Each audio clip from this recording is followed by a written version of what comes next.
majority of people who died had ibuprofen Advil in their system. This message is fake. We just bought 20 dust masks for $97. Are you doing this to help people, or are you doing this to make money, or both? Both.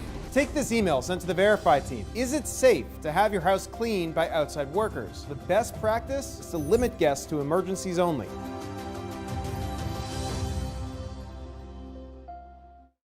We know things are changing every day, but we're here with you. Continuous COVID-19 coverage during prime time. We're committed to giving you facts, not fear. On 11 Alive News Primetime, weeknights from 8 to 11 on WATF. There are everyday actions to help prevent the spread of respiratory diseases. Wash your hands. Avoid close contact with people who are sick. Avoid touching your eyes, nose, and mouth. Stay home when you are sick. Cover your cough or sneeze. Clean and disinfect frequently touched objects with household cleaning spray. For more information, visit cdc.gov/COVID-19. This message brought to you by the National Association of Broadcasters and this station.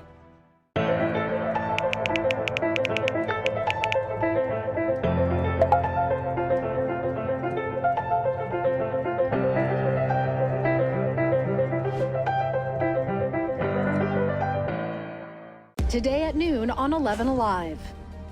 We are seeing that lack of smell or altered taste can be a symptom. We answer your coronavirus-related medical questions. Because 11 Alive is where Atlanta speaks. Televised newscasts not enough for you? Get even more at 11 Alive's YouTube channel, where you'll find uncut interviews, extended body cam footage, live streams of Atlanta's biggest trials, and more. Subscribe to 11 Alive today. Tonight on Primetime, a packed house at a local nightclub off Cheshire Bridge Road leads to rumors about a COVID-19 outbreak. Now the club's general manager says he is going to do things differently. Plus, a closer look at claims about a so-called blue flu here in Atlanta. How many police officers really called out sick after charges were filed in the Rayshard Brooks case. And Morehouse cancels all of its fall sports over COVID-19 concerns.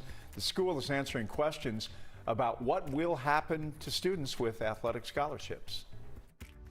11 Alive News Primetime on the ATL starts now. The law against hate crimes. Governor Kemp signed off on the legislation a few hours ago. The governor says Georgia lawmakers rose to the occasion after weeks of unrest and racial tensions across the state. Now, this takes Georgia off a very short list of states without hate crime legislation.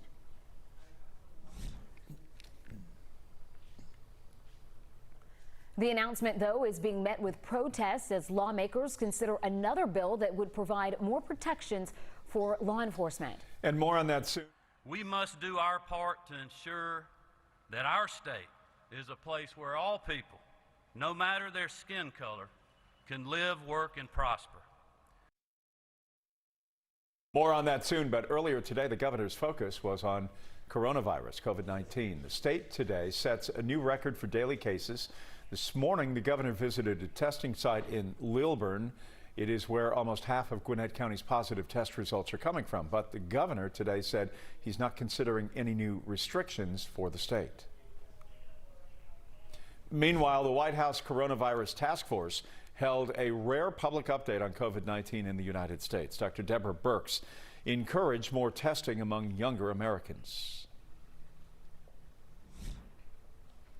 This comes the day after the CDC removed age as a risk factor for COVID-19, saying that while your risk increases with age, younger patients are not immune to complications. We are going to take a closer look at Georgia's increase in the cases coming up shortly.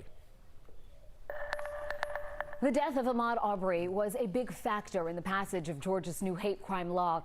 Governor Kemp signed it just days after it passed both houses of the state legislature. Now, this was a relatively quick timeline compared to other bills that land on the governor's desk. Doug Richards reports. We witnessed a horrific, hate-filled act of violence.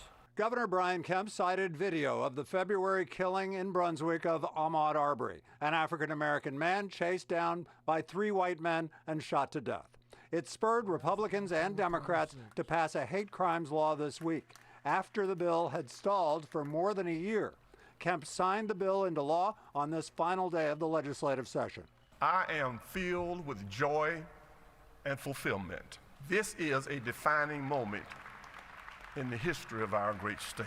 As Kemp signed the bill, a small group of protesters displayed signs opposing a bill that passed as part of the hate crimes bill negotiations. House Bill 838 gives police officers the power to sue people and organizations that lead protests and events that may cause harm to first responders.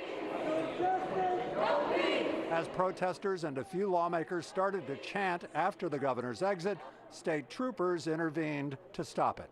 So we're hopeful that this bill will be vetoed, and next year we can come back and do Bill of Rights for more than just the folks who already have qualified immunity. Even with Georgia's new hate crime legislation now on the books, there is concern that certain community members won't report if they are the victims. Here's Elvin Lopez. It's a law that makes hate incidents punishable, including those against Latinos and Hispanics. This hate crime legislation gives them the opportunity to report everything, but fear is something that's not overcome in a day, a week, a year, sometimes not even in a lifetime. Fear is a common theme in immigrant communities. According to the FBI, in 2018, the number of victims in anti-Latino and Hispanic hate crimes rose over 21%. But still, 11 Alive legal analyst Daryl Cohen says there's mistrust between law enforcement and some of the communities they serve.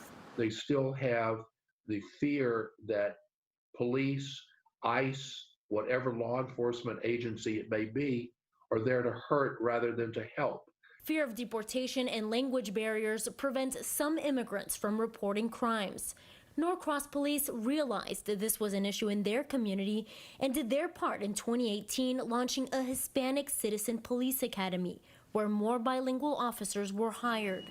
Outreach like this is what Cohen says is needed to make all community members feel safe. So if I have no fear of law enforcement, I'll be much more likely to reach out to law enforcement because I know they are there to help me rather than to hurt me.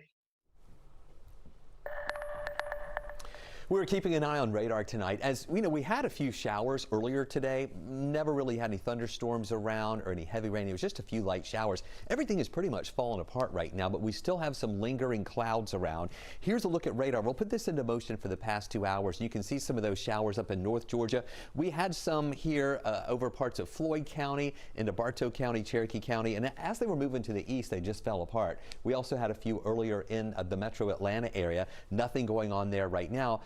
We just have a few lingering clouds around, and we're hoping we can get rid of those or allow those clouds to clear out a little bit so we can have an opportunity to see the sunset around 8:52 tonight. There are additional showers, light showers back into Alabama and Mississippi. Those are falling apart too. Thunderstorm activity south of Montgomery, but that looks to be diminishing somewhat as it moves up toward the north. We don't have to worry about that moving our way at all. Take a live look out there right now. This is our tower cam in Cobb County there at Circle 75 Office Park, looking over Truist Park, and we're keeping an eye on this because we expect with this Saharan dust in the upper levels of the atmosphere, we can see some nice colors in the sunset. However, the only problem is we have some clouds around out there too that could block that out. So we're going to keep a close eye on all of our tower cams out there tonight to see if we see any of those good colors in the sky.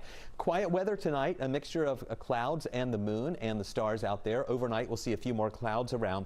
Starting off in the morning with mostly cloudy skies. We may not have a good sunrise in the morning either because of that cloud cover. Stay with us. Our rain chances tomorrow are going to be a little bit lower. We'll talk about that and give you more information about that Saharan dust that's overhead. All right, let's get you caught up now on some other headlines from around the metro. State investigators have identified the suspected carjacker killed by police in Cobb County. According to the GBI, a citizen alerted officers they'd been carjacked, and the driver of the stolen vehicle fired on officers when they tried to stop him. The man was then killed in a shootout with police. That man has been identified as 37-year-old Martin Humberto Sanchez Peregoso. A bullet grazed a Cobb County officer in the head during the shootout. I'd ask for your prayers for our officer and his family as the officer's going through recovery from this incident. officer has already been released from the hospital. There was another shooting, this time in Gainesville, involving police. Officer Saya man opened fire on another officer at the Hometown Studios on Jesse Jewell Parkway overnight. The officer returned fire but did not strike the suspect, who was later caught. The officer was not hurt. And Morehouse College announcing that fall sports are canceled because of concerns over coronavirus. The school says it knows this will be difficult for students on scholarship and especially for seniors, but this is to keep the campus as safe and as healthy as possible. The college says it will honor any athletic scholarships, and decisions about winter and spring sports will be made later in the year.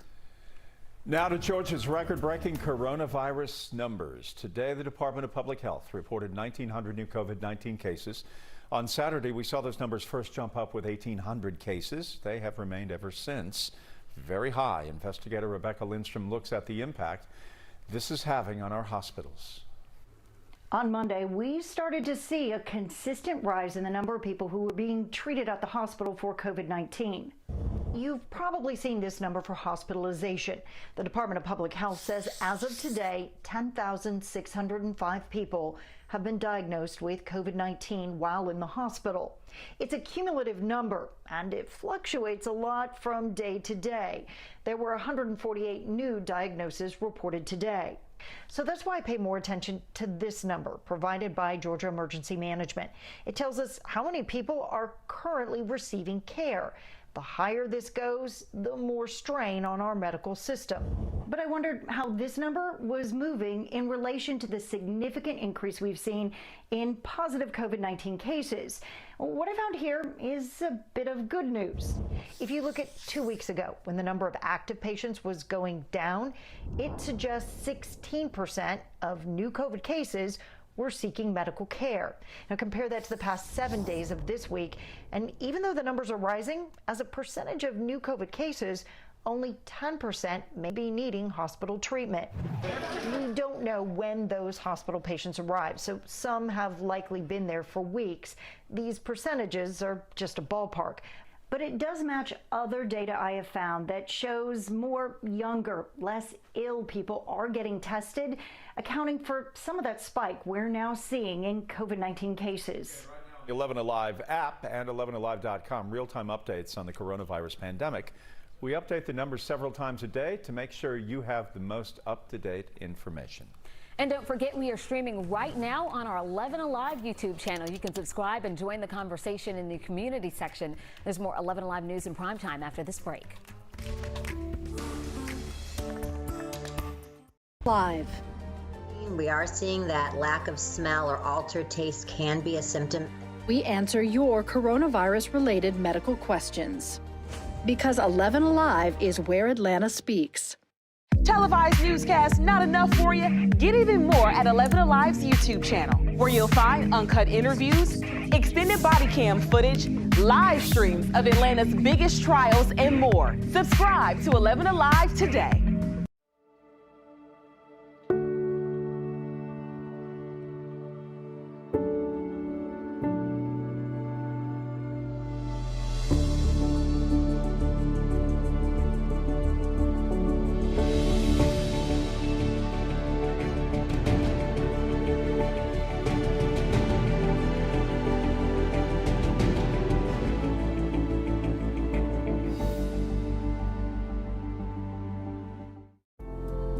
In times of great uncertainty, some things become more clear.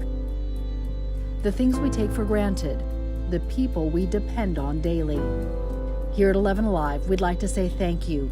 First responders, medical staff, sanitation workers, truck drivers, postal workers, and every brave Georgian doing their part to make a difference. We see you, we hear you, and we appreciate all that you do. Let's start with a viral message going around. Quote, vast majority of people who died had ibuprofen Advil in their system. This message is fake.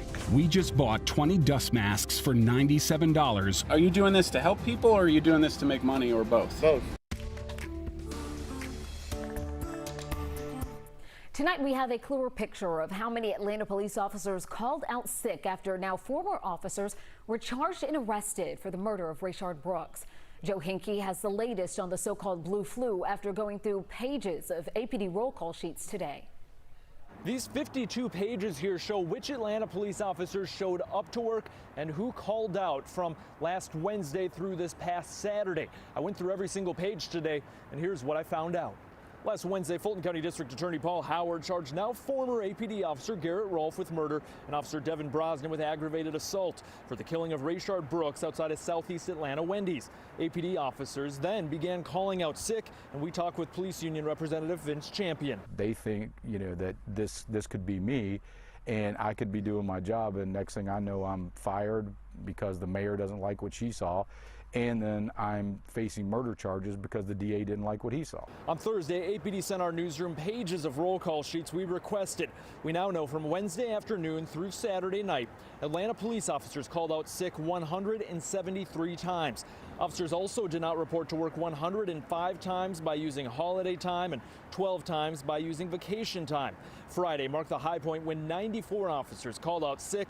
Now, APD does not record specifics of an officer's time off, so while some officers protested charges against Rolfe and Brosnan, some could have actually been sick or took a day off for other reasons. Most of the sick calls came from APD's Zone 5, followed by Zone 3. Zone 5 covers downtown in the Centennial Olympic Park area where many recent protests have taken place.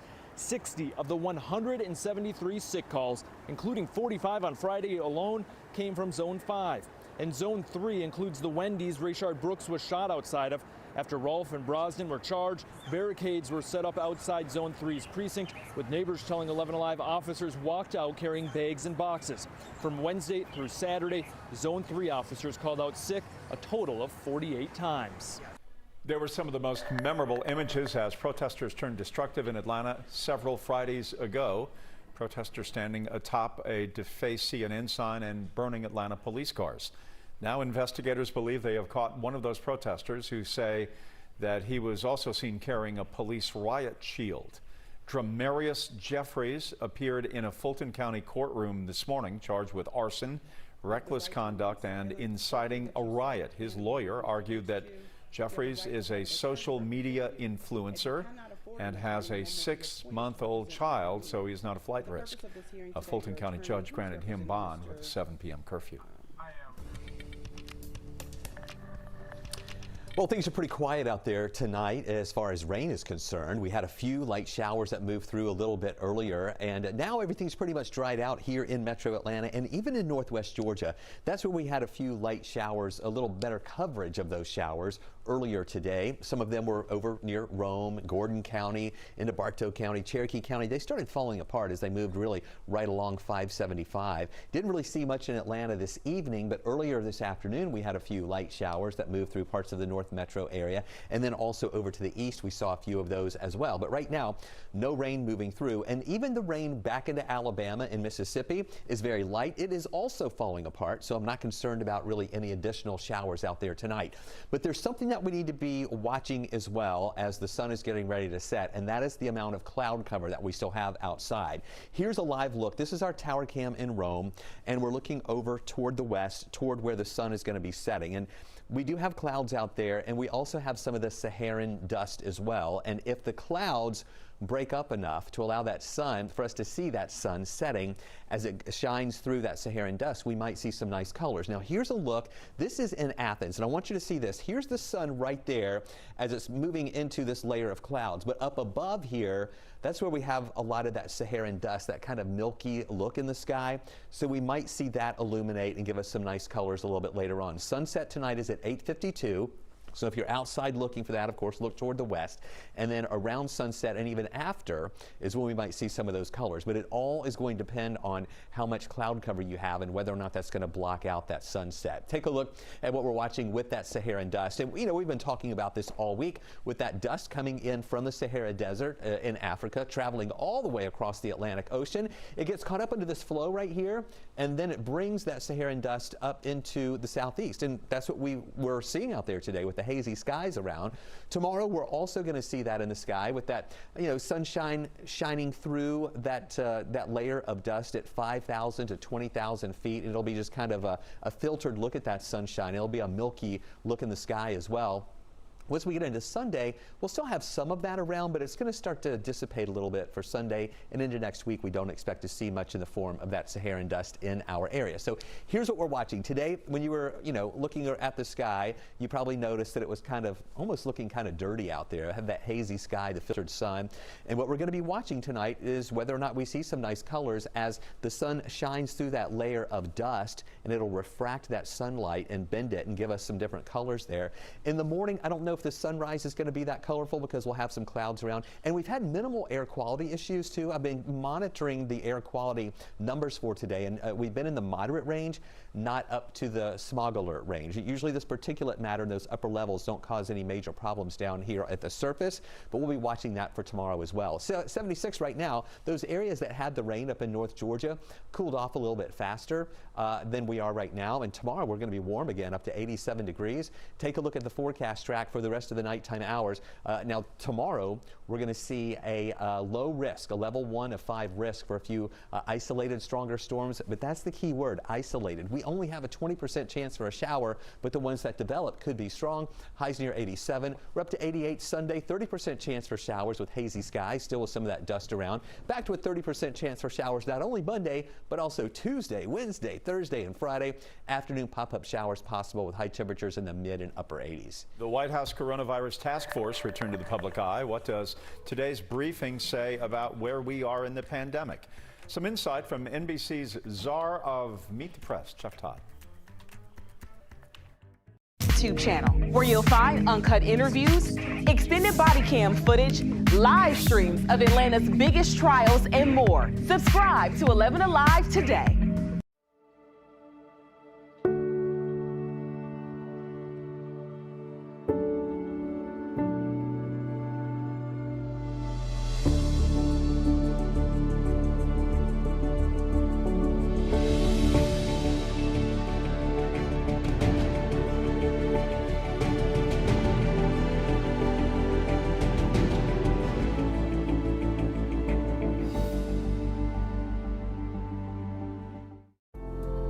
In times of great uncertainty, some things become more clear.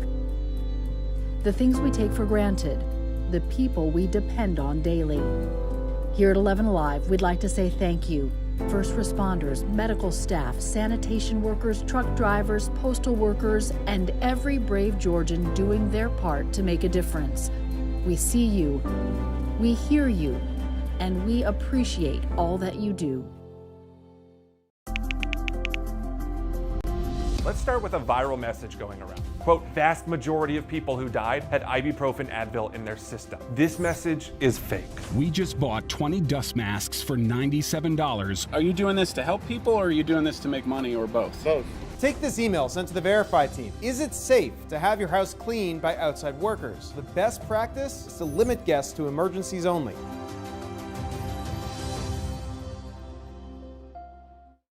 We know things are changing every day, but we're here with you. Continuous COVID-19 coverage during prime time. We're committed to giving you facts, not fear. On 11 Alive News Prime Time, weeknights from 8 to 11 on WATF. There are everyday actions to help prevent the spread of respiratory diseases. Wash your hands. Avoid close contact with people who are sick. Avoid touching your eyes, nose, and mouth. Stay home when you are sick. Cover your cough or sneeze.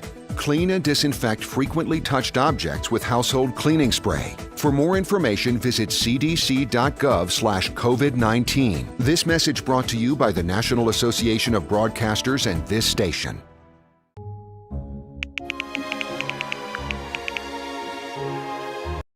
Vice President Pence, along with Drs. Fauci and Birx and others, bringing back the public briefing today as they discuss the very latest on the coronavirus. Joining me now is Chuck Todd, the moderator of Meet the Press.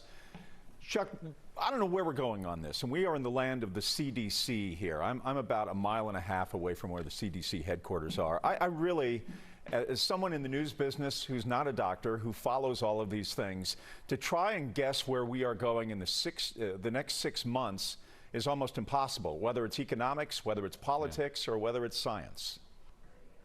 I think that's fair, and I think that what you're sort of, I think, also hinting at is just that we're not getting, at least this guidance on the federal level that makes us that gives us certainty of where we're going. And look, you can make an argument that right now the virus is in such a point that we're not going to get that certainty.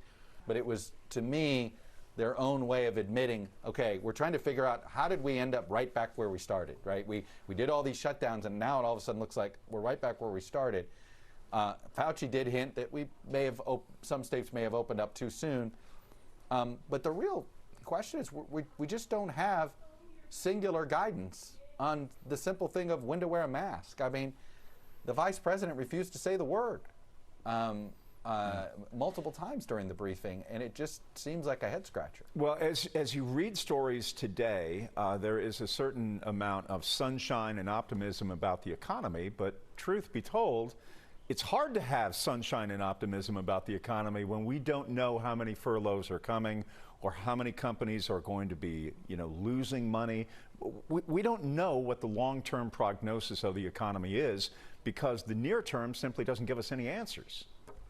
No, but I tell you this, Jeff, I don't get the optimism because you have a whole bunch of states and cities that are just gasping for revenue air, right? You've had the slowdown in economic activity has been a huge hit on sales taxes. You know what that's going to lead to is a whole bunch of state and local government furloughs. That impacts the economy. And then the other thing is we haven't figured out how schools are going to open up. Right. There's not a universal plan.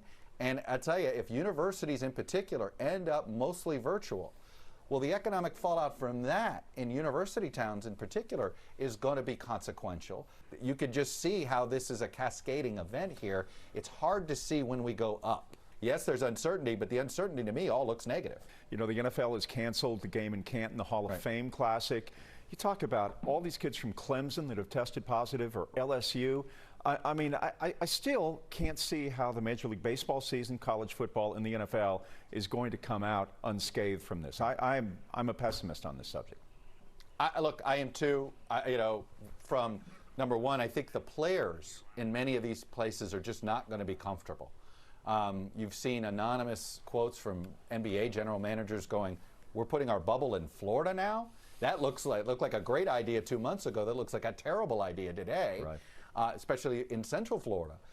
So I think the players are going to have a lot to say. And again, do I need to remind people the economic activity that surrounds sports that will also have a huge impact on our economy as well? Chuck, I want to ask you about the Meet the Press College Roundtable today. Featured a local guy here from Atlanta, Morehouse College junior Tyree Morris, talking about COVID-19 in college. How about your takeaway from all of that? Well, look, I really enjoyed the program. By the way, the only undergrad moot court team in the country that Tyree's involved with as well at Morehouse. So that was something that I thought that was fun for him to tout. But in general, this was a 5-week thing that we did, and it really turned out better than I expected. I mean, the goal was simple, right? How many times have I brought up the university angle with you just now? Yeah. This is a huge impact at a huge chunk of folks, and we reporters are not. That is not our first questions when we're talking to these officials. We've got other priorities that we're focused on, and so this was an opportunity to have student journalists asking basically questions that impact their life. And in all of the cases, basically we just were the conveners.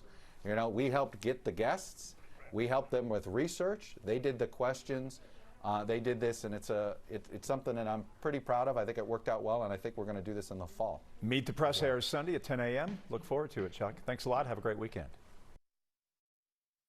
Sick. Avoid touching your eyes, nose, and mouth. Stay home when you are sick. Cover your cough or sneeze. Clean and disinfect frequently touched objects with household cleaning spray. For more information, visit cdc.gov/COVID-19. This message brought to you by the National Association of Broadcasters and this station.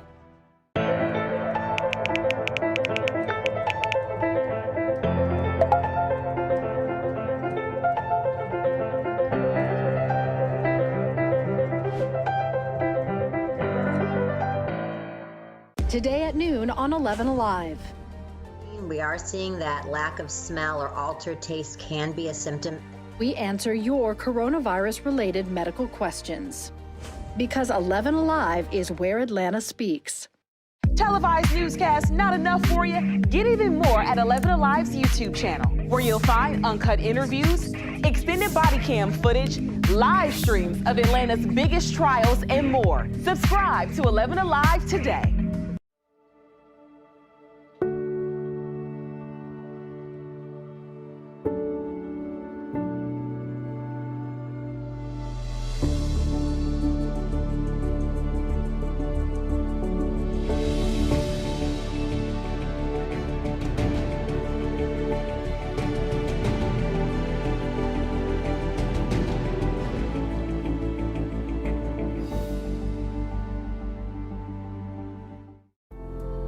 In times of great uncertainty, some things become more clear.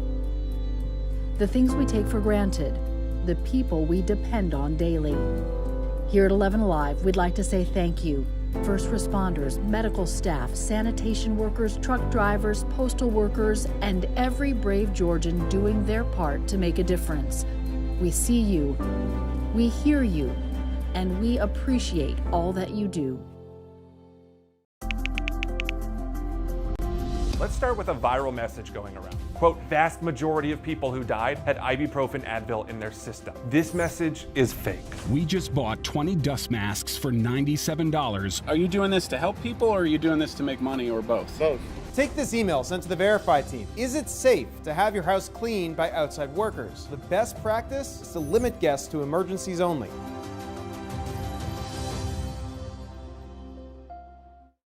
We know things are changing every day, but we're here with you. Continuous COVID-19 coverage during prime time. We're committed to giving you facts, not fear.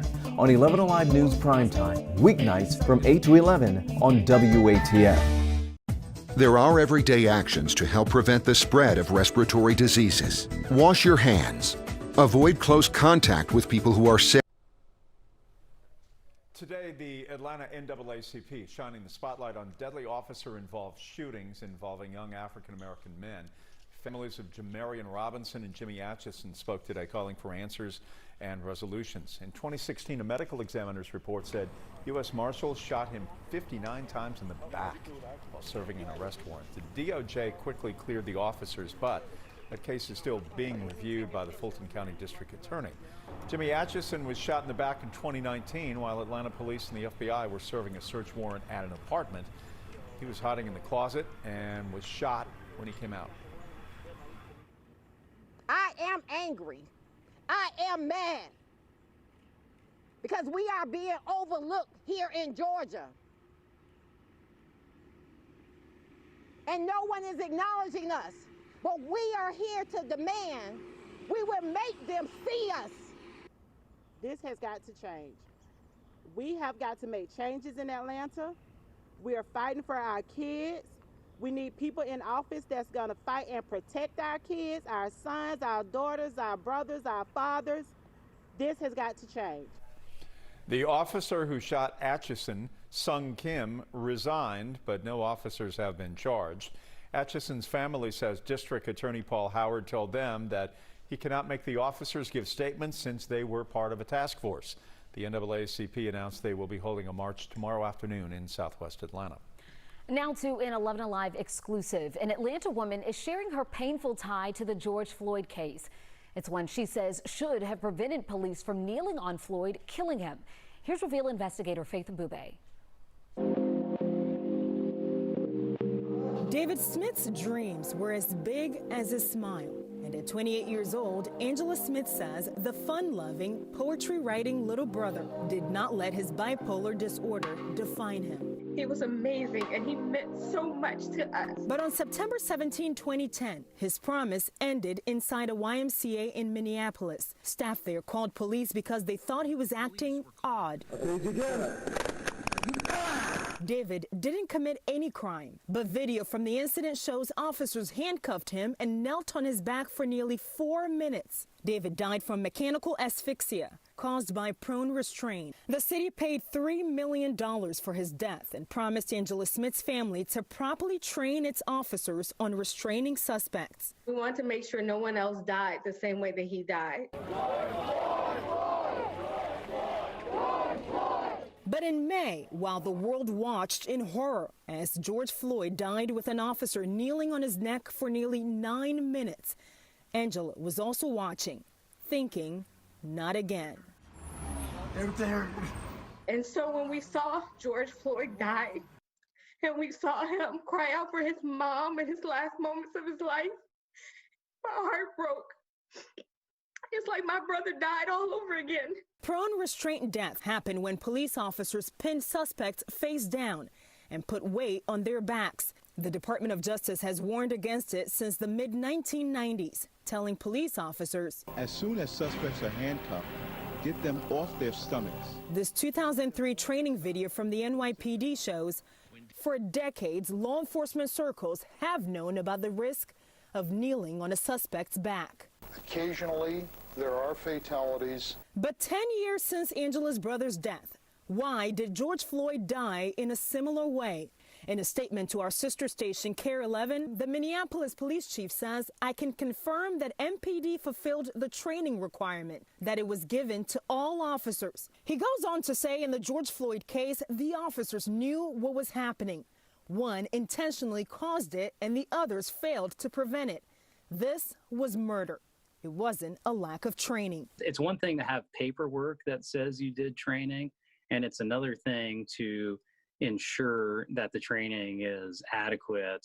Jeff Storm is the Smith family's attorney. He's now also working to get justice for the Floyd family. To the extent they didn't understand it already, knew that people die when you do this. And so it's been a very, very difficult time for the Smith family to have this wound reopened. If they enforced what they said they would do, he would not be dead. The world would not be grieving the way that we are. And attorneys believe that the David Smith case could possibly play a role in the George Floyd case once it goes to court. The 4 officers involved in that case have been fired and are facing criminal charges.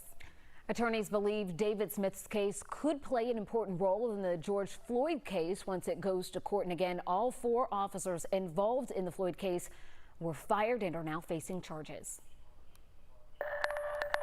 We have quiet weather out there right now. No rain, but still some stubborn clouds that are going to be with us, and we hope that that doesn't block out the entire sunset tonight. That's at 8:52. You can see on radar the rain is over, and we had a few light showers that came through the area earlier. Some of those in North Metro, some of those in Northwest Georgia. Those in Northwest Georgia have fallen apart as they move over to the east. Here in Metro Atlanta, we don't have any rain around, and those showers back in Alabama and Mississippi, they are also falling apart and very light. These down in South Alabama have some heavy rain and thunder and lightning with them south of Montgomery. Those are diminishing as well. They're moving up toward the north, but they're going to fall apart too.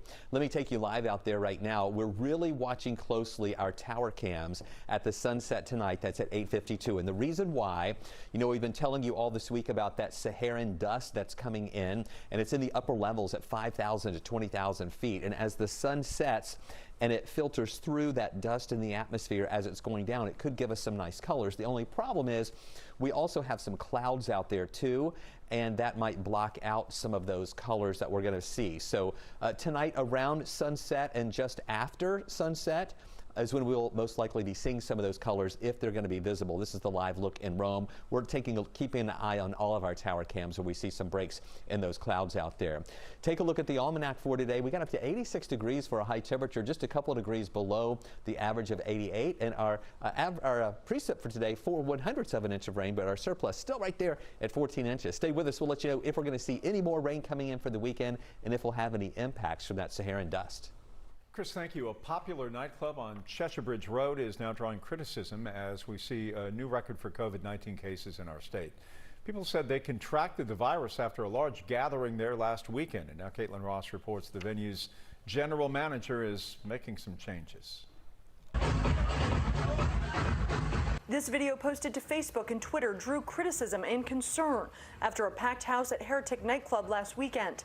Some people posting they contracted COVID-19 from the event. You know, not surprising that in a large gathering where people were not 6 feet apart, not wearing masks, in the environment that we're living in now, it is not surprising that we're seeing multiple cases of COVID-19 coming out of that. The Fulton County Health Department did not respond to requests for comment, but the general manager of Heretic posted online that no one had contacted him directly about getting sick and said they'll be requiring people to wear masks and take their temperature before entering this weekend.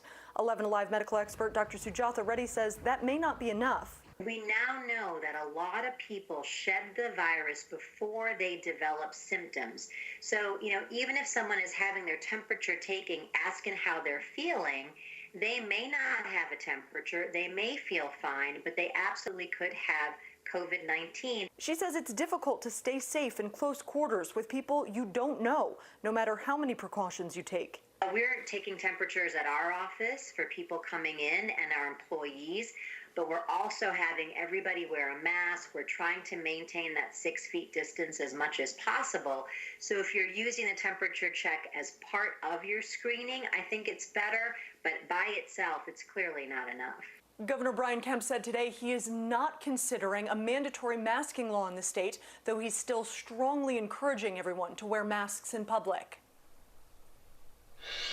A mural recently completed in Hapeville is all about lifting up the next generation, and the woman who made it says she completed it right on time.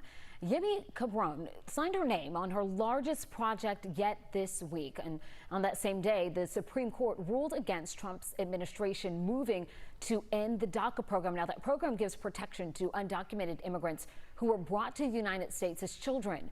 Cabron is a dreamer herself. Her mural, titled "We Give Each Other the World," depicts real elementary students in Hapeville being held up by the hands of the adults who came before them.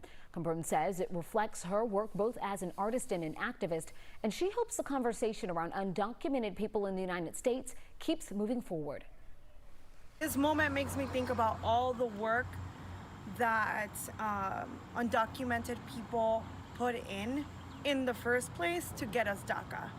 For us to focus just on DACA is really a disservice to the entire immigrant community. And so for me, this moment of the Supreme Court ruling is a win for us, but it's also a reminder that we have to keep pushing the conversation beyond this program. We also spoke with Yemi Cabron about how immigrants are acting as allies to the Black community when it comes to protests against police brutality. You can watch that on MyEastPointNews.com. Changes made to how our state's legislature works in light of COVID-19, how lawmakers are reacting to the new rules at the State House. From 8 to 11 on WATF. There are everyday actions to help prevent the spread of respiratory diseases. Wash your hands. Avoid close contact with people who are sick. Avoid touching your eyes, nose, and mouth. Stay home when you are sick. Cover your cough or sneeze. Clean and disinfect frequently touched objects with household cleaning spray. For more information, visit cdc.gov/COVID-19. This message brought to you by the National Association of Broadcasters and this station.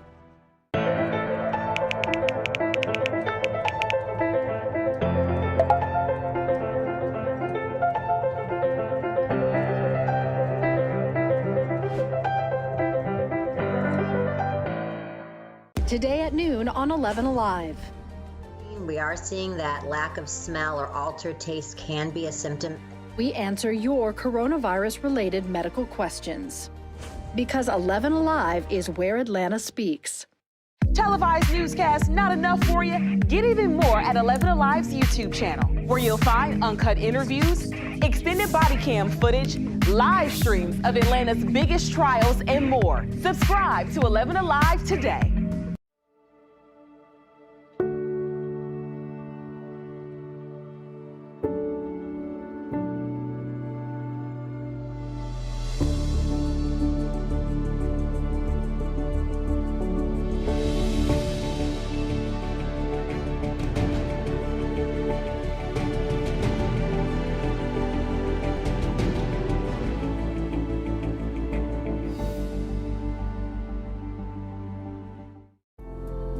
In times of great uncertainty, some things become more clear.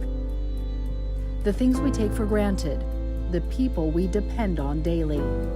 Here at 11 Alive, we'd like to say thank you First responders, medical staff, sanitation workers, truck drivers, postal workers, and every brave Georgian doing their part to make a difference. We see you, we hear you, and we appreciate all that you do.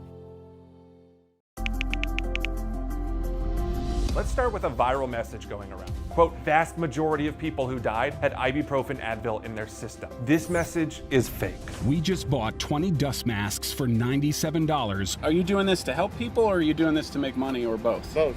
Take this email sent to the Verify team. Is it safe to have your house cleaned by outside workers? The best practice is to limit guests to emergencies only.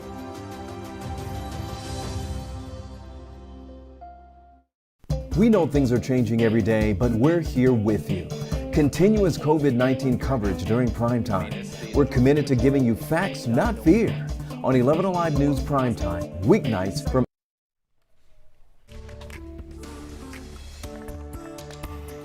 The Georgia legislature will adjourn sometime tonight, but the last few days have had a lot of restrictions because of the COVID-19 pandemic, and it's changed how laws are made, at least temporarily. Our Doug Richards was at the Capitol for Sine Die and has more on the precautions.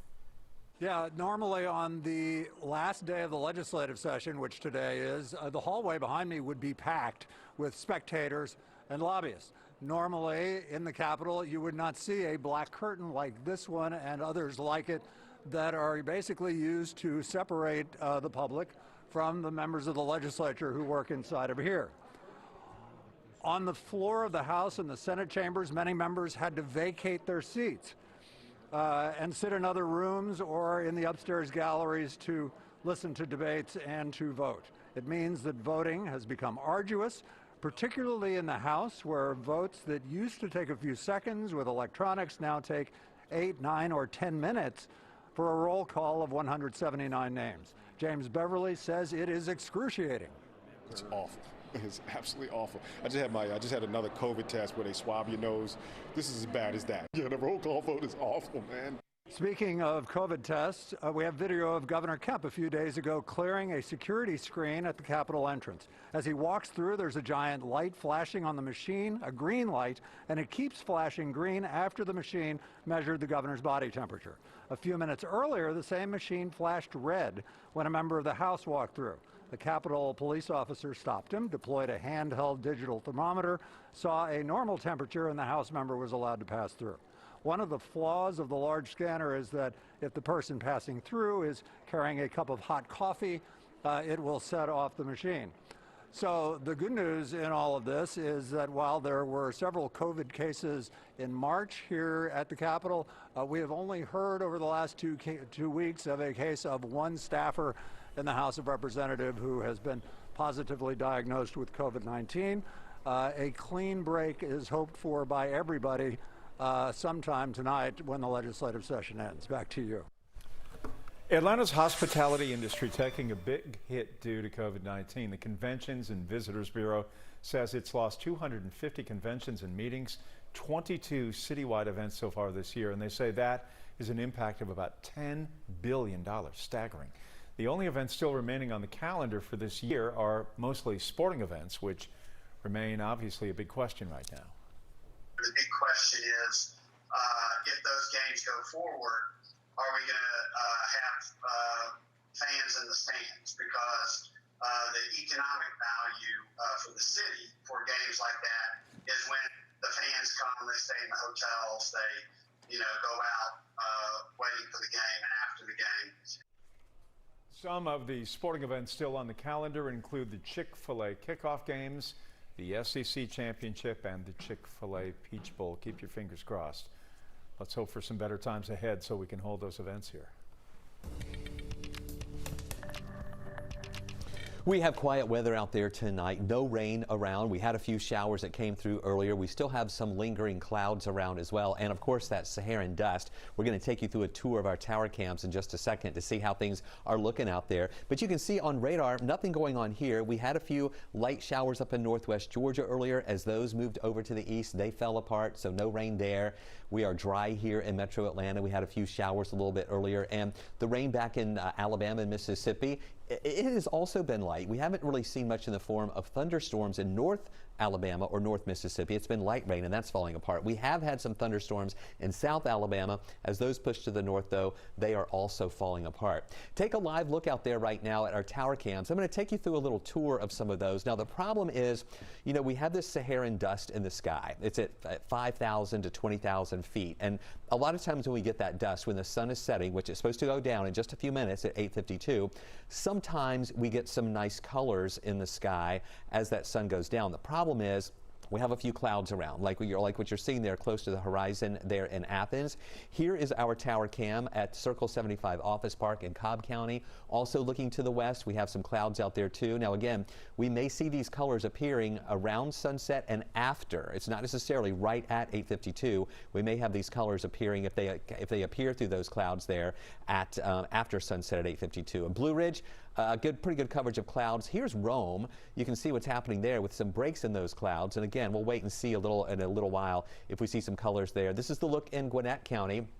As we see some breaks in those clouds too, along with some of that Saharan dust, we might see some color there. And in Noonan, looking toward the west, clouds are a little bit thicker, but some holes in those clouds as well. So I'm going to keep a close eye on these over the next little while here.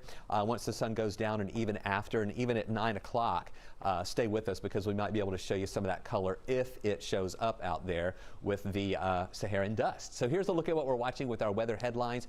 We're seeing fewer showers. Not only today did we see fewer showers, but also over the weekend we're going to see fewer showers around, and we still have that Saharan dust over the weekend.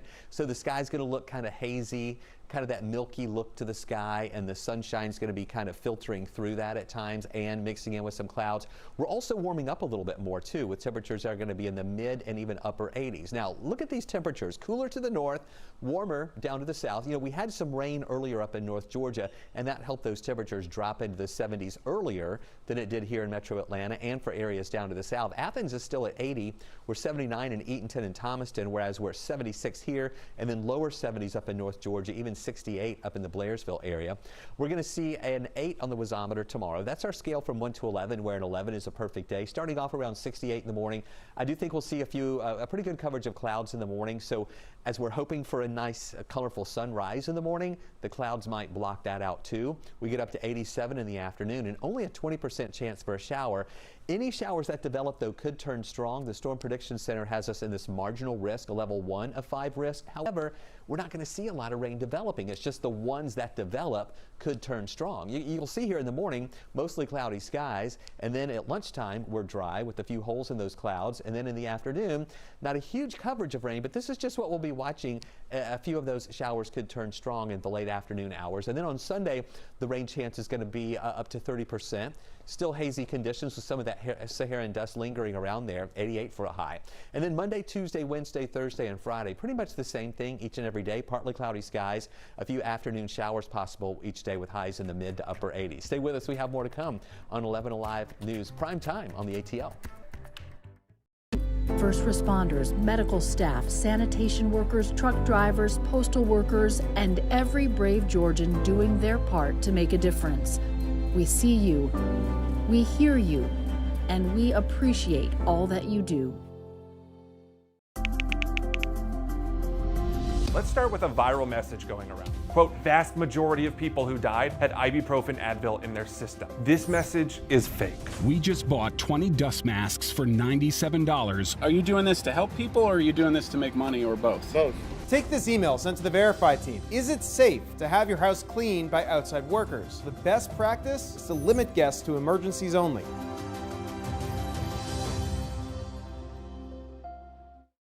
We know things are changing every day, but we're here with you. Continuous COVID-19 coverage during prime time. We're committed to giving you facts, not fear. On 11 Alive News Prime Time, weeknights from 8 to 11 on WATF. There are everyday actions to help prevent the spread of respiratory diseases. Wash your hands. Avoid close contact with people who are sick. Avoid touching your eyes, nose, and mouth. Stay home when you are sick. Cover your cough or sneeze.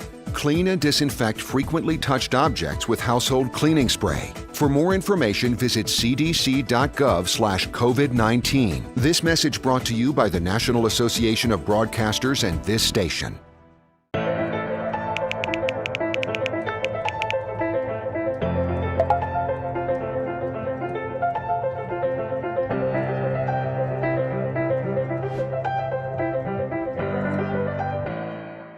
Today at noon on 11 Alive. We are seeing that lack of smell or altered taste can be a symptom. We answer your coronavirus-related medical questions. Because 11 Alive is where Atlanta speaks. Televised newscasts not enough for you? Get even more at 11 Alive's YouTube channel, where you'll find uncut interviews, extended body cam footage, live streams of Atlanta's biggest trials, and more. Subscribe to 11 Alive today.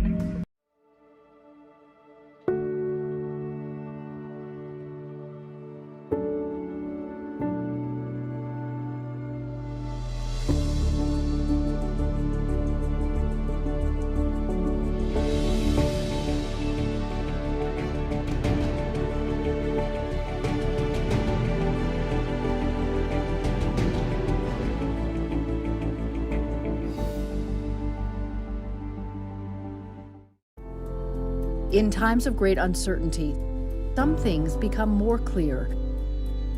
The things we take for granted, the people we depend on daily. Here at 11 Alive, we'd like to say thank you.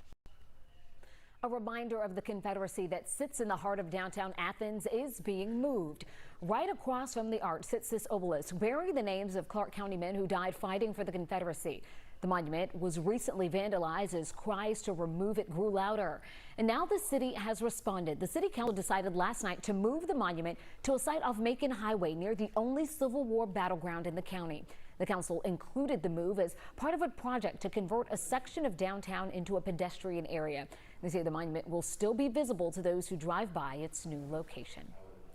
Still ahead in prime time, with COVID-19 cases surging all over the country, including right here in Georgia, we look at some of the unfortunate milestones we have reached this week and what they mean moving forward. Changing every day, but we're here with you. Continuous COVID-19 coverage during prime time. We're committed to giving you facts, not fear. On 11 Alive News Primetime, weeknights from 8 to 11 on WATF. There are everyday actions to help prevent the spread of respiratory diseases. Wash your hands. Avoid close contact with people who are sick. Avoid touching your eyes, nose, and mouth. Stay home when you are sick. Cover your cough or sneeze. Clean and disinfect frequently touched objects with household cleaning spray. For more information, visit cdc.gov/COVID-19. This message brought to you by the National Association of Broadcasters and this station.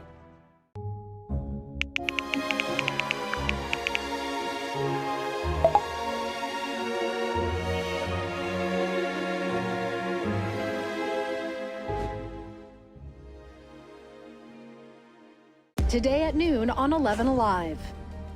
We are seeing that lack of smell or altered taste can be a symptom. We answer your coronavirus-related medical questions. Because 11 Alive is where Atlanta speaks. Televised newscasts not enough for you? Get even more at 11 Alive's YouTube channel, where you'll find uncut interviews, extended body cam footage, live streams of Atlanta's biggest trials, and more. Subscribe to 11 Alive today.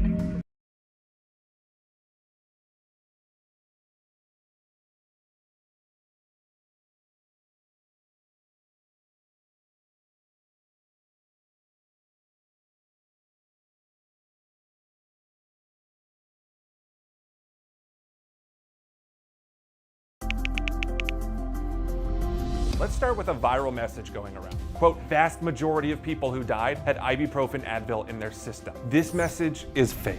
We just bought 20 dust masks for $97. Are you doing this to help people or are you doing this to make money or both? Both. Take this email sent to the Verify team. Is it safe to have your house cleaned by outside workers? The best practice is to limit guests to emergencies only.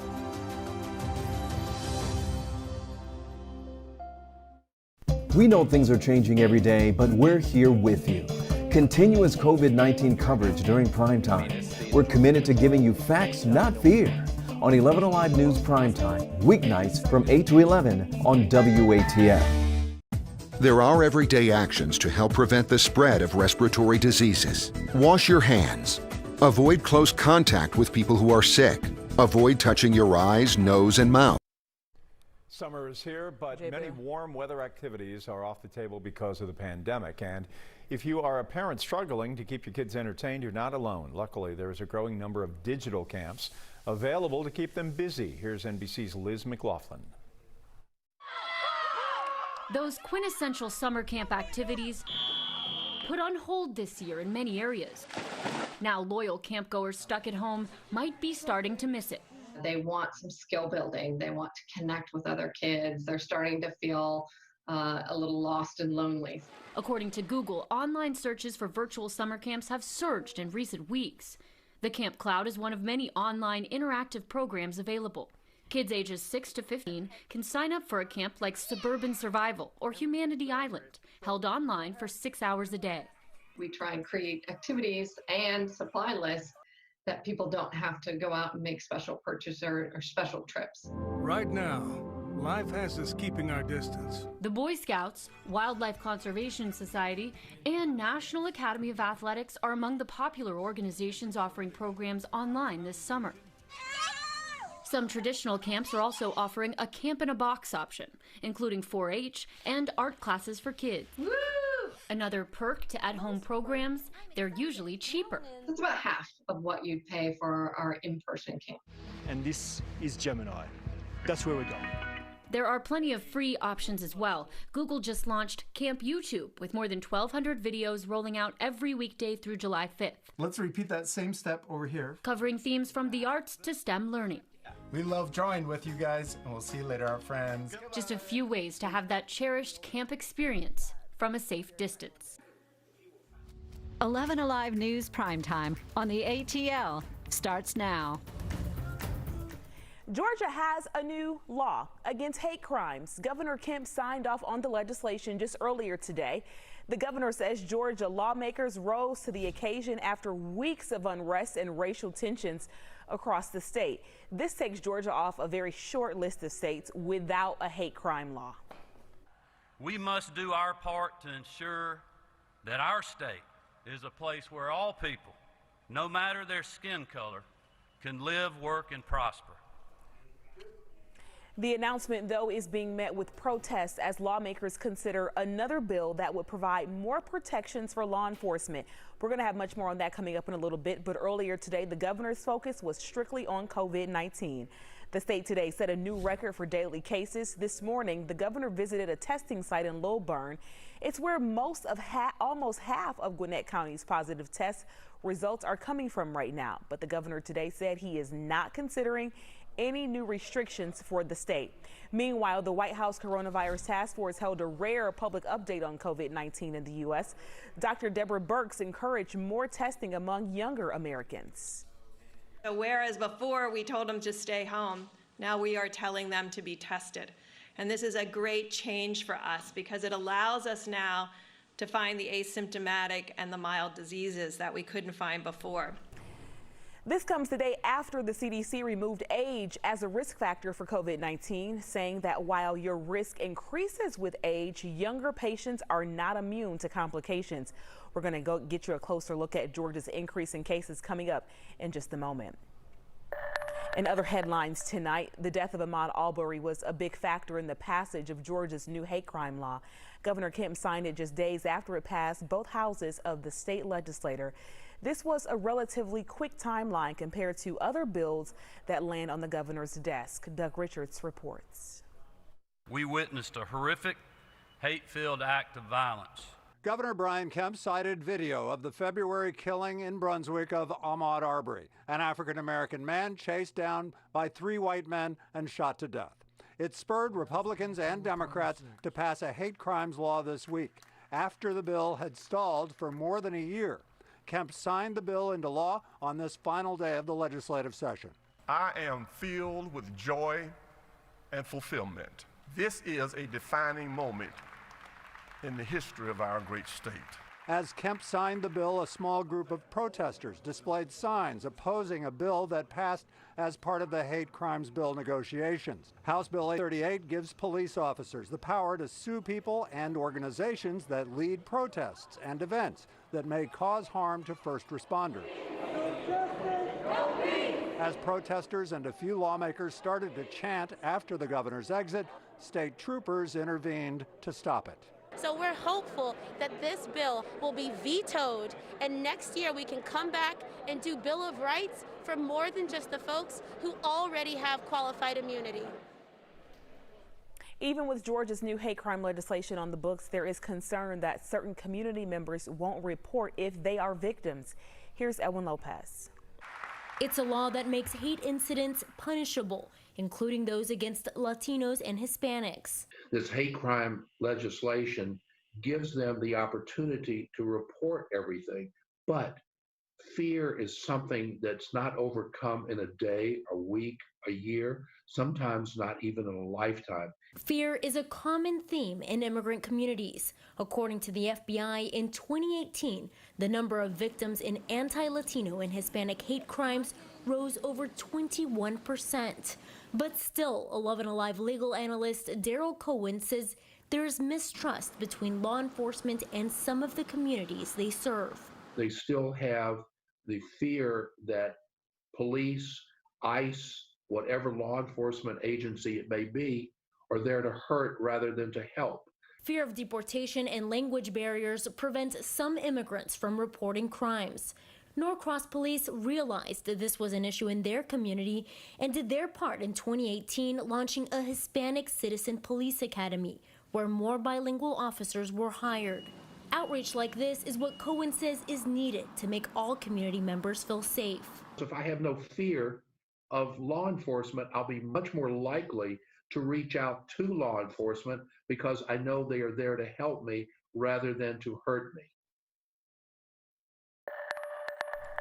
I'm meteorologist Chris Holcomb from the 11 Alive Storm Trackers. I'm here talking with you on TV as well as 250 plus people on Facebook Live right now. And I'm doing a special Facebook Live to talk to people about the Saharan dust and looking at the sunset. And I'm going to show you some of our tower cams here in just a second, the same thing that I've been showing them on Facebook Live. First off, the rain is gone. We haven't seen any showers around here tonight. We had a few light showers a little bit earlier scattered around in some spots, especially here in northwest Georgia. Those are all falling apart.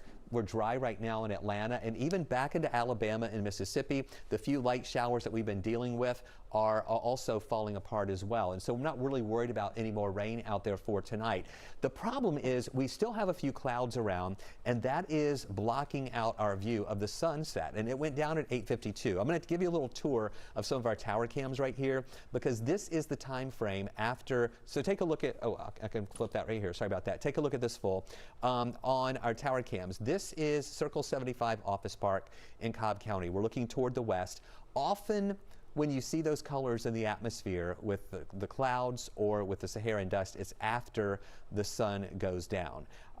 And we're not really seeing that though yet, or really I don't think we will see those colors because the clouds are just a little bit too thick to give us some nice colors in our atmosphere tonight. This is the view in Athens, still some clouds. You can kind of see that milky look at the top of your screen. That's from the Saharan dust, but again, the sun going down, clouds blocking it from giving us some nice colors. In Rome, pretty much the same thing. This is the Rome Tower Cam. Clouds a little too thick to give us any nice colors there. And in Gwinnett County, clouds trying to break up a little bit, but still, that's blocking out that sun from shining up onto that layer of Saharan dust to get some of those nice colors. And then let's go to Newton really quick, and you can see the clouds that are there as well. Tomorrow morning, I'm thinking we'll have a good coverage of clouds around too. So if you were hoping for a nice colorful sunrise in the morning, that may be blocked out as well. Stay with us. We'll talk about what to expect for the rest of the weekend, and we'll give you more of an explanation about what the Saharan dust is and some of the impacts coming up. Let's get you caught up now on some other headlines from around the metro. State investigators have identified the suspected carjacker killed by police in Cobb County. According to GBI, a citizen alerted officers they had been carjacked, and the driver of that stolen vehicle fired on officers when they tried to stop him. The man was then killed in a shootout with police. That man has been identified as 37-year-old Martin Humberto Sanchez Fregoso. A bullet grazed a Cobb County officer in the head during the shootout. I'd ask for your prayers for our officer and his family as the officer's going through recovery from this incident. Thankfully tonight we're glad to report the officer has already been released from the hospital. There was another police shooting, this time in Gainesville. Police say a man opened fire on an officer at the Hometown Studios on Jesse Jewell Parkway overnight. The officer returned fire but did not strike the suspect, who was later caught. The officer was not hurt. Morehouse College announced that fall sports are canceled because of concerns over COVID-19. The school says it knows this is difficult for students on scholarship and especially seniors, but this is to keep the campus as safe and healthy as possible.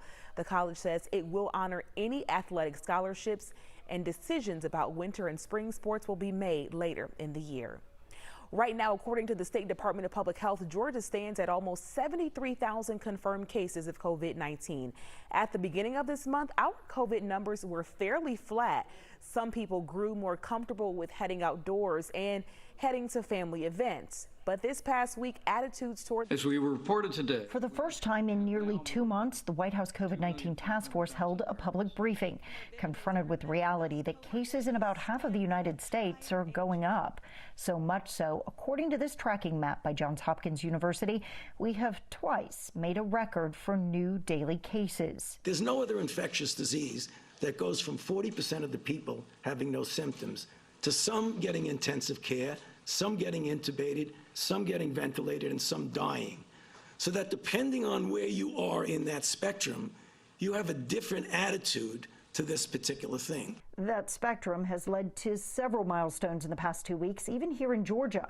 On Saturday, our case count soared with a record number of new cases, 1,800. We broke that record again today with 1,900 new cases reported, inching our total of confirmed cases close to 73,000. On Monday, for the first time in more than a month, we started to see a consistent rise in the number of people going to the hospital for care. We now have more than 10,605 people who have needed intensive medical care during this pandemic. More than 2,700 people in Georgia have died. And exactly 2 weeks ago, Gwinnett, despite having a slightly smaller population, took the lead in counties with the most cases. Today, Governor Kemp visited a testing site in Lilburn, which sits in one of the zip codes most impacted by the virus. During the White House press briefing, Gwinnett was listed on the top 10 emerging counties for high case counts. The severity, the acuity of patients is not near what it was early in the pandemic. But that being said, we're not letting our guard down. We've got to continue to fight hard every day. Another milestone here in Georgia and in other parts of the country, those 18 to 29. They've surged ahead of all other age groups with the most positive test results. Those on the White House task force say it's not surprising. They have been coming forward and getting testing. And so whereas before we told them to stay home, now we are telling them to be tested. And this is a great change for us because it allows us now to find the asymptomatic and the mild diseases that we couldn't find before. Well, all of this has prompted some states like Florida and Texas to reconsider some of their efforts to reopen the economy. Governor Kemp says he is not considering any new restrictions, and he says he'll leave it up to individuals and businesses to decide who should wear masks. With guidelines and case numbers changing every day, you can count on 11 Alive to bring you the latest updates. Just go ahead and click the special coronavirus section of our 11 Alive app for an in-depth look at how Georgia is dealing with the virus. Don't forget, we're streaming for you right now on the 11 Alive YouTube channel. Go ahead and click there. You can even chat with us in the community section. More 11 Alive news in prime time after the break.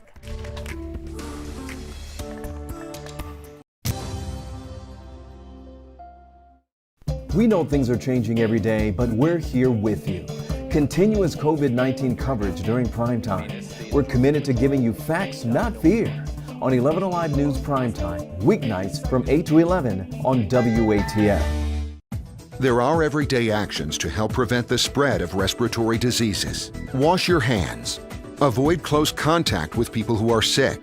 Avoid touching your eyes, nose, and mouth. Stay home when you are sick. Cover your cough or sneeze. Clean and disinfect frequently touched objects with household cleaning spray. For more information, visit cdc.gov/COVID-19. This message brought to you by the National Association of Broadcasters and this station.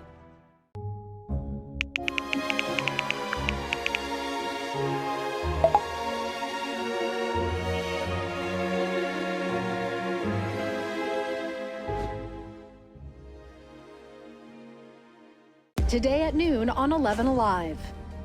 We are seeing that lack of smell or altered taste can be a symptom. We answer your coronavirus-related medical questions. Because 11 Alive is where Atlanta speaks. Televised newscasts not enough for you? Get even more at 11 Alive's YouTube channel, where you'll find uncut interviews, extended body cam footage, live streams of Atlanta's biggest trials, and more. Tonight, we have a clearer picture of how many Atlanta police officers called out sick after officers were charged and arrested for the murder of Rayshard Brooks. Joe Hankey has the latest on the so-called blue flu after going through pages of an APD roll call sheet today. These 52 pages here show which Atlanta police officers showed up to work and who called out from last Wednesday through this past Saturday. I went through every single page today, and here's what I found out. Last Wednesday, Fulton County District Attorney Paul Howard charged now former APD officer Garrett Rolfe with murder and Officer Devin Brosnan with aggravated assault for the killing of Rayshard Brooks outside of Southeast Atlanta Wendy's. APD officers then began calling out sick, and we talked with Police Union Representative Vince Champion. They think, that this could be me, and I could be doing my job, and next thing I know, I'm fired because the mayor doesn't like what she saw. And then I'm facing murder charges because the DA didn't like what he saw. On Thursday, APD sent our newsroom pages of roll call sheets we requested. We now know from Wednesday afternoon through Saturday night, Atlanta police officers called out sick 173 times. Officers also did not report to work 105 times by using holiday time and 12 times by using vacation time. Friday marked the high point when 94 officers called out sick. Now, APD does not record specifics of an officer's time off, so while some officers protested charges against Rolfe and Brosnan, some could have actually been sick or took a day off for other reasons. Most of the sick calls came from APD's Zone 5, followed by Zone 3. Zone 5 covers downtown in the Centennial Olympic Park area where many recent protests have taken place. 60 of the 173 sick calls, including 45 on Friday alone, came from Zone 5. And Zone 3 includes the Wendy's Rayshard Brooks was shot outside of. After Rolfe and Brosnan were charged, barricades were set up outside Zone 3's precinct, with neighbors telling 11 Alive officers walked out carrying bags and boxes. From Wednesday through Saturday, Zone 3 officers called out sick a total of 48 times. They were some of the most memorable images as protests turned destructive in Atlanta several weeks ago. Protesters standing on top of a defaced CNN sign and burning police cars. And now investigators believe they've caught one of those protesters who they say was also seen carrying a police riot shield. Dramarius Jeffries appeared in a Fulton County courtroom this morning charged with arson, reckless conduct, and inciting a riot. His lawyer argued Jeffries is a social media influencer and has a 6-month-old child, so he is not a flight risk. A Fulton County judge granted him bond with a 7 p.m. curfew. Hearing today, your attorney, who is representing Mr. I am Judge Derek Wright. Thank you. Your attorney is Derek Wright. Hey everybody, I'm meteorologist Chris Holcomb from the 11 Alive Storm Trackers. I'm speaking with a little bit less than 200 people right now on Facebook, and we want to bring you here on TV into the conversation as well. And we've been talking a lot with folks on Facebook Live about the Saharan dust in the atmosphere. The sun has gone down. The problem with us not being able to see a colorful sunset tonight is the cloud cover that has been blocking out that sunset. So we didn't really see much of a nice color there in the sky tonight. We're not dealing with any rain, but the problem is we just have some of those clouds that are still lingering around. We had a few light showers earlier, some of those in northwest Georgia that have fallen apart. In Atlanta earlier, North Metro area, we had a few showers that fell apart too. And that's really the trend in the southeast. All these showers are falling apart in North Alabama and in Mississippi, and even the stronger thunderstorms down into South Alabama as well are beginning to fall apart. A little bit of thunder and lightning there south and east of Montgomery. All right, take a look at the bigger picture and let me show you what we're watching out there. This is another look at our tower cams, and this is what we've been doing on Facebook Live for the past little while, taking a little tour of all the tower cams that even after the sun goes down, it went down at 8:52, even after the sun goes down, sometimes that's when we see the best colors in the atmosphere, but the clouds are blocking that. This is a live look at our Circle 75 office park there in Cobb County, looking over Truist Park. Starting to get darker now, not seeing much in the form of color because those clouds blocking it out. There's Blue Ridge, pretty dark there. Also some light still in the sky up in Rome there to the north and west. Some breaks in those clouds, but again, not enough to give us some nice colors as the sun sets through that layer of that Saharan dust. And Gwinnett County looking west, we have a few clouds around there too. And then here's our last one. We're going to check out Noonan Also some clouds around there in Noonan, so we're not really seeing a good look at that Saharan dust. So let me show you what we're watching with the temperatures around North Georgia. It has been on the cool side out there tonight. We've even had a few people on Facebook Live telling us that there's a nice breeze that makes it feel really good out there. So I'm not sure if you've been outside and had the opportunity to see that tonight, but the cooler air is up in North Georgia where we had some rain a little bit earlier, and then that rain-cooled air helped to bring down those temperatures some. And we're in the lower 70s in Canton, Gainesville 71, mid-70s here, and then some upper 70s to the south. In Thomaston 77, Eatonton 77, Athens is also 77 degrees. Here's what we're going to be watching tomorrow. Not a bad day. We're going to have sunshine mixing in with clouds, and also that sun's going to be filtering through some of that Saharan dust in the upper levels of the atmosphere. We'll get up to 87 degrees and then a low rain chance, but that's going to be in the afternoon. Now here's the deal. Even though the rain chance is low, any showers that develop could turn strong. We have a marginal risk, or level 1 of 5 risk for later on in the afternoon, that a couple of those showers could turn strong. Now let me show you this. This is tonight. We're going to be fine through the evening hours. In the morning, we're going to see a pretty good coverage of clouds around, and that may block out the sunrise, where we would even think with the sun coming up through the Saharan dust that we might see some nice colors, but the clouds may block it out again. And at lunchtime, we're going to be dry. Then in the afternoon, look at this, we might see a few showers developing, and this is what I'm talking about in the afternoon. Not widespread coverage of rain, but any of those showers that develop could turn strong with some wind and maybe some hail and some heavy rain. Then on Sunday, low rain chances again, going up to 30% in the afternoon. You can kind of see some of those showers in part of the area there. So here's what we're watching with the 7-day outlook. 87 degrees for a high temperature during the day there tomorrow, with hazy conditions thanks to that Saharan dust that we have around. And then as we go into Sunday, a 30% chance for showers. 88, still hazy conditions, but we think that dust is going to start diminishing into next week. But we're going to hold on to partly cloudy skies, afternoon pop-up showers each day, that rain chance at about 30%, with highs in the mid and upper 80s for most of your work week next week. The White House Coronavirus Task Force returns to the public eye. What does today's briefing say about where we are in the pandemic? Insight from NBC's Chuck Todd is next. There are everyday actions to help prevent the spread of respiratory diseases. Wash your hands. Avoid close contact with people who are sick. Avoid touching your eyes, nose, and mouth. Stay home when you are sick. Cover your cough or sneeze. Clean and disinfect frequently touched objects with household cleaning spray. For more information, visit cdc.gov/COVID-19. This message brought to you by the National Association of Broadcasters and this station.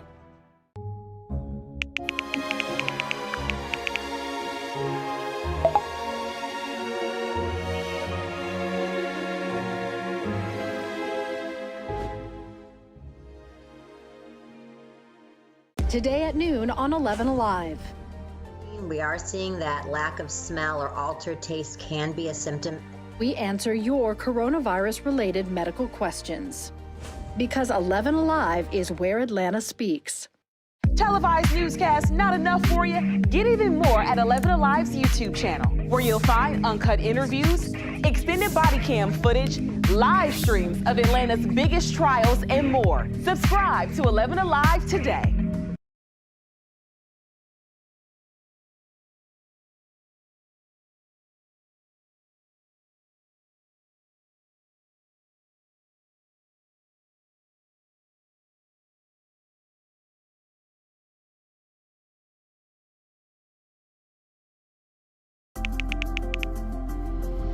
Let's start with a viral message going around. Quote, vast majority of people who died had ibuprofen Advil in their system. This message is fake.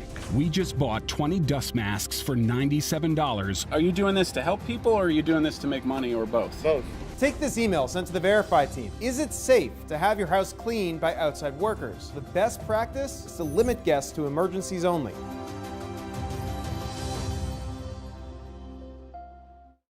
We know things are changing every day, but we're here with you. Continuous COVID-19 coverage during prime time. We're committed to giving you facts, not fear. On 11 Alive News Prime Time, weeknights from 8 to 11 on WATF. There are everyday actions to help prevent the spread of respiratory diseases. Wash your hands. Avoid close contact with people who are sick. Avoid touching. Vice President Pence, along with Drs. Fauci and Birx and others, bringing back the public briefing today as they discuss the very latest on the coronavirus. Joining me now is Chuck Todd, the moderator of Meet the Press. Chuck, I don't know where we're going on this, and we are in the land of the CDC here. I'm about a mile and a half away from where the CDC headquarters are. I really, as someone in the news business who's not a doctor, who follows all of these things, to try and guess where we are going in the next 6 months is almost impossible, whether it's economics, whether it's politics, or whether it's science. I think that's fair, and I think that what you're sort of, I think, also hinting at is just that we're not getting, at least this guidance on the federal level that gives us certainty of where we're going. And look, you can make an argument that right now the virus is in such a point that we're not going to get that certainty, but it was, to me, their own way of admitting, okay, we're trying to figure out how did we end up right back where we started, right? We did all these shutdowns, and now it all of a sudden looks like we're right back where we started. Fauci did hint that we may have some states may have opened up too soon, but the real question is we just don't have singular guidance on the simple thing of when to wear a mask. I mean, the vice president refused to say the word multiple times during the briefing, and it just seems like a head scratcher. Well, as you read stories today, there is a certain amount of sunshine and optimism about the economy, but truth be told, it's hard to have sunshine and optimism about the economy when we don't know how many furloughs are coming or how many companies are going to be, losing money. We don't know what the long-term prognosis of the economy is because the near term simply doesn't give us any answers. No, but I tell you this, Jeff, I don't get the optimism because you have a whole bunch of states and cities that are just gasping for revenue air. Right? You've had the slowdown in economic activity has been a huge hit on sales taxes. You know what that's going to lead to is a whole bunch of state and local government furloughs. That impacts the economy. And then the other thing is we haven't figured out how schools are going to open up. Right. There's not a universal plan. And I tell you, if universities in particular end up mostly virtual, well, the economic fallout from that in university towns in particular is going to be consequential. You could just see how this is a cascading event here. It's hard to see when we go up. Yes, there's uncertainty, but the uncertainty to me all looks negative. The NFL has canceled the game in Canton, the Hall of Fame Classic. You talk about all these kids from Clemson that have tested positive, or LSU. I still can't see how the Major League Baseball season, college football, and the NFL is going to come out unscathed from this. I'm a pessimist on this subject. Look, I am too. From number one, I think the players in many of these places are just not going to be comfortable. You've seen anonymous quotes from NBA general managers going, "We're putting our bubble in Florida now." That looked like a great idea 2 months ago. That looks like a terrible idea today. Right. Especially in Central Florida. So I think the players are going to have a lot to say. And again, do I need to remind people the economic activity that surrounds sports that will also have a huge impact on our economy as well. Chuck, I want to ask you about the Meet the Press College Roundtable today. Featured a local guy here from Atlanta, Morehouse College junior, Tyree Morris, talking about COVID-19 in college. How about your takeaway from all of that? Well, look, I really enjoyed the program. By the way, the only undergrad moot court team in the country that Tyree's involved with as well at Morehouse. So that was something that I thought that was fun for him to tout. But in general, this was a 5-week thing that we did, and it really turned out better than I expected. I mean, the goal was simple, right? How many times have I brought up the university angle with you just now? Yeah. This is a huge impact at a huge chunk of folks, and we reporters are not, that is not our first questions when we're talking to these officials. We've got other priorities that we're focused on, and so this was an opportunity to have student journalists asking basically questions that impact their life. And in all of the cases, basically we just were the conveners. We helped get the guests, we helped them with research, they did the questions, they did this, and it's something that I'm pretty proud of. I think it worked out well, and I think we're going to do this in the fall. Meet the Press airs Sunday at 10 a.m. Look forward to it, Chuck. Thanks a lot. Have a great weekend. Postal workers, and every brave Georgian doing their part to make a difference. We see you. We hear you, and we appreciate all that you do. Let's start with a viral message going around. Quote, vast majority of people who died had ibuprofen Advil in their system. This message is fake. We just bought 20 dust masks for $97. Are you doing this to help people or are you doing this to make money or both? Both. Take this email sent to the Verify team. Is it safe to have your house cleaned by outside workers? The best practice is to limit guests to emergencies only.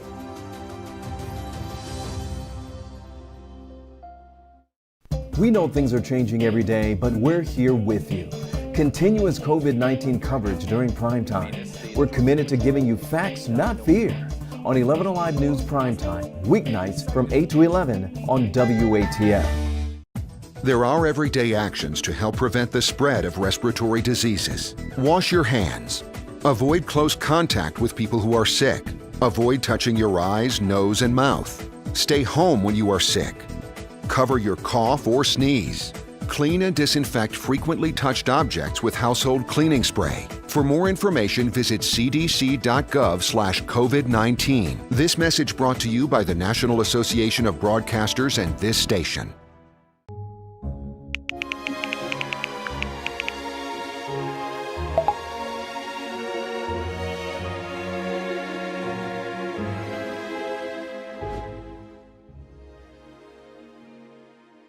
Today at noon on 11 Alive. We are seeing that lack of smell or altered taste can be a symptom. We answer your coronavirus-related medical questions. Because 11 Alive is where Atlanta speaks. Televised newscasts not enough for you? Get even more at 11 Alive's YouTube channel, where you'll find uncut interviews, extended body cam footage, live streams of Atlanta's biggest trials, and more. Subscribe to 11 Alive today.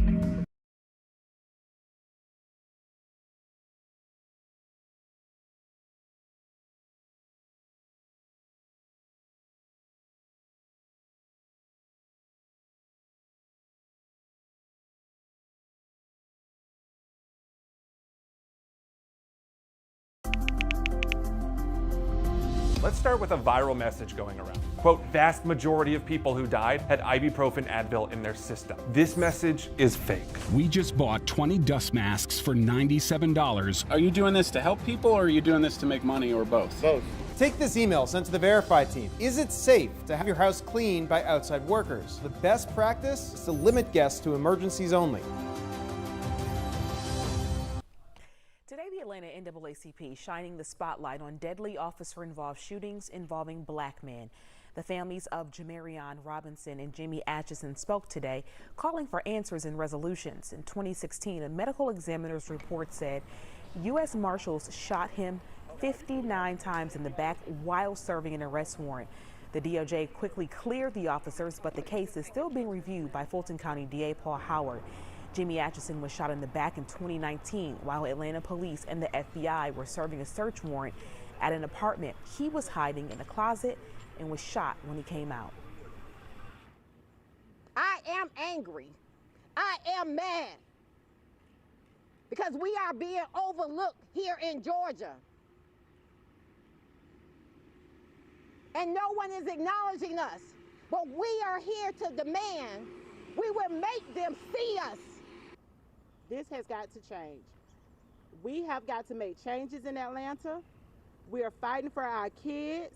We need people in office that's going to fight and protect our kids, our sons, our daughters, our brothers, our fathers. This has got to change. The officer who shot Atchison's son, Kim, resigned, but no officers have been charged. Atchison's family says the district attorney, Howard, told them he can't make the officers give statements since they were part of a task force. The NAACP announced they will be holding a march tomorrow afternoon that is happening in Southwest Atlanta. Now to an 11 Alive exclusive. An Atlanta woman is sharing her painful tie to the George Floyd case. It's one she says should have prevented the police from kneeling on Floyd, killing him. Here is Reveal investigator Faith Abube. David Smith's dreams were as big as his smile. And at 28 years old, Angela Smith says the fun-loving, poetry-writing little brother did not let his bipolar disorder define him. He was amazing, and he meant so much to us. But on September 17, 2010, his promise ended inside a YMCA in Minneapolis. Staff there called police because they thought he was acting odd. David didn't commit any crime, but video from the incident shows officers handcuffed him and knelt on his back for nearly 4 minutes. David died from mechanical asphyxia caused by prone restraint. The city paid $3 million for his death and promised Angela Smith's family to properly train its officers on restraining suspects. We want to make sure no one else died the same way that he died. But in May, while the world watched in horror as George Floyd died with an officer kneeling on his neck for nearly 9 minutes, Angela was also watching, thinking, not again. And so when we saw George Floyd die, and we saw him cry out for his mom in his last moments of his life, my heart broke. It's like my brother died all over again. Prone restraint death happened when police officers pinned suspects face down and put weight on their backs. The Department of Justice has warned against it since the mid-1990s, telling police officers, as soon as suspects are handcuffed, get them off their stomachs. This 2003 training video from the NYPD shows, for decades, law enforcement circles have known about the risk of kneeling on a suspect's back. Occasionally, there are fatalities. But 10 years since Angela's brother's death, why did George Floyd die in a similar way? In a statement to our sister station, KARE 11, the Minneapolis police chief says, I can confirm that MPD fulfilled the training requirement, that it was given to all officers. He goes on to say in the George Floyd case, the officers knew what was happening. One intentionally caused it and the others failed to prevent it. This was murder. It wasn't a lack of training. It's one thing to have paperwork that says you did training, and it's another thing to ensure that the training is adequate. Jeff Storm is the Smith family's attorney. He's now also working to get justice for the Floyd family. To the extent they didn't understand it already, knew that people die when you do this. And so it's been a very, very difficult time for the Smith family to have this wound reopened. If they enforced what they said they would do, he would not be dead. The world would not be grieving the way that we are. And attorneys believe that the David Smith case could possibly play a role in the George Floyd case once it goes to court. The 4 officers involved in that case have been fired and are facing criminal charges.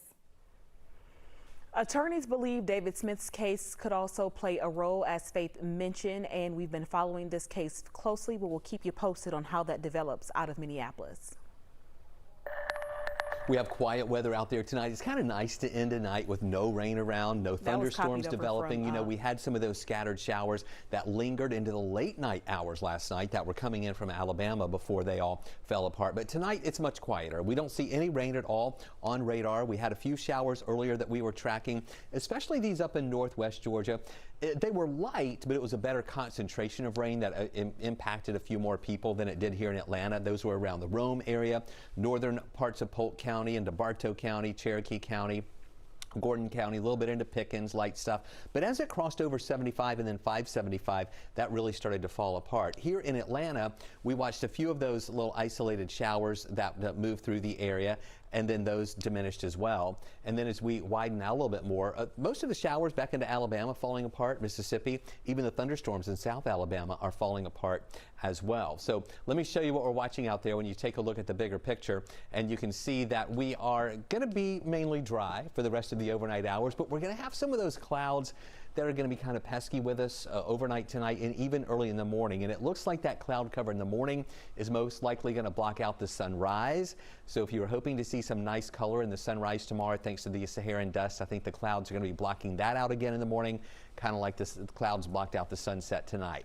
Stay with us. We do have one picture sent in to us by Lake Allatoona of that nice color there in the sunset tonight. We'll show that to you in just a few minutes. A popular nightclub is now drawing criticism as we see a new video and new records for COVID-19 cases in Georgia. People said they contracted the virus after a large gathering at the club last weekend. Now Caitlin Ross reports the venue's general manager is making some changes. This video posted to Facebook and Twitter drew criticism and concern after a packed house at Heretic nightclub last weekend. Some people posting they contracted COVID-19 from the event. You know, not surprising that in a large gathering where people were not 6 feet apart, not wearing masks, in the environment that we're living in now, it is not surprising that we're seeing, multiple cases of COVID-19 coming out of that. The Fulton County Health Department did not respond to requests for comment, but the general manager of Heretic posted online that no one had contacted him directly about getting sick and said they'll be requiring people to wear masks and take their temperature before entering this weekend. 11 Alive medical expert Dr. Sujatha Reddy says that may not be enough. We now know that a lot of people shed the virus before they develop symptoms. So, even if someone is having their temperature taken, asking how they're feeling, they may not have a temperature, they may feel fine, but they absolutely could have COVID-19. She says it's difficult to stay safe in close quarters with people you don't know, no matter how many precautions you take. We're taking temperatures at our office for people coming in and our employees, but we're also having everybody wear a mask. We're trying to maintain that 6 feet distance as much as possible. So if you're using a temperature check as part of your screening, I think it's better, but by itself, it's clearly not enough. Governor Brian Kemp said today he is not considering a mandatory masking law in the state, though he's still strongly encouraging everyone to wear masks in public. A mural recently completed in Hapeville is all about lifting up the next generation, and the woman who made it says she completed it right on time. Yemi Cambron signed her name on her largest project yet last week. On the same day, the Supreme Court ruled against the Trump administration's move to end the DACA program. The program gives protection to undocumented immigrants who were brought to the U.S. as children. Cambron herself is a dreamer. Her mural titled "We Give Each Other the World" depicts real elementary students in Hapeville being held up by the hands of adults who came before them. Cambron says it reflects her work both as an artist and an activist, and she hopes the conversation around undocumented people in the U.S. will keep moving forward. This moment makes me think about all the work that undocumented people put in the first place to get us DACA. For us to focus just on DACA is really a disservice to the entire immigrant community. And so for me, this moment of the Supreme Court ruling is a win for us, but it's also a reminder that we have to keep pushing the conversation beyond this program.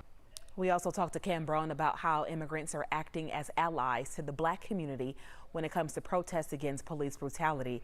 You can watch that on myeastpointnews.com. Change is made to how our state's legislature works in light of COVID-19, how lawmakers are reacting to the new rules at the State House. In times of great uncertainty, some things become more clear. The things we take for granted, the people we depend on daily. Here at 11 Alive, we'd like to say thank you. First responders, medical staff, sanitation workers, truck drivers, postal workers, and every brave Georgian doing their part to make a difference. We see you, we hear you, and we appreciate all that you do. Let's start with a viral message going around. Quote, vast majority of people who died had ibuprofen Advil in their system. This message is fake. We just bought 20 dust masks for $97. Are you doing this to help people or are you doing this to make money or both? Both. Take this email sent to the Verify team. Is it safe to have your house cleaned by outside workers? The best practice is to limit guests to emergencies only.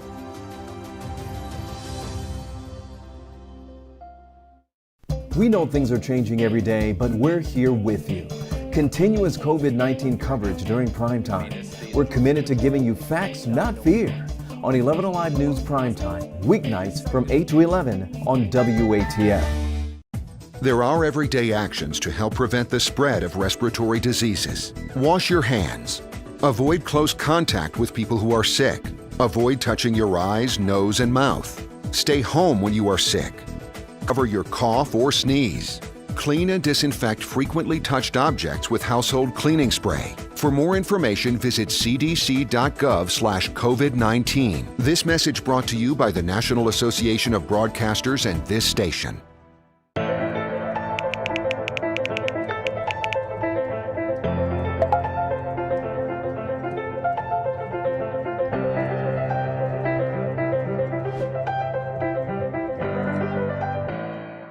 Today at noon on 11 Alive. We are seeing that lack of smell or altered taste can be a symptom. We answer your coronavirus-related medical questions. Because 11 Alive is where Atlanta speaks. Televised newscasts not enough for you? Get even more at 11 Alive's YouTube channel, where you'll find uncut interviews, extended body cam footage, live streams of Atlanta's biggest trials, and more. Subscribe to 11 Alive today.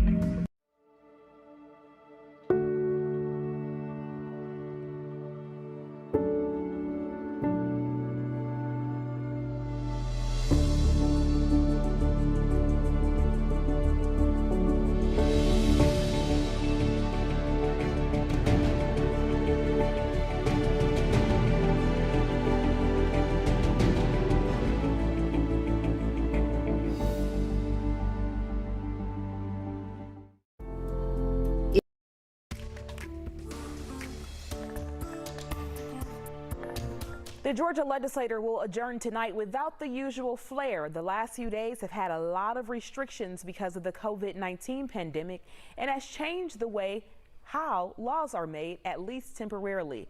On the floor of the House and the Senate chambers, many members had to vacate their seats and sit in other rooms or the upstairs galleries to listen to debates and to vote.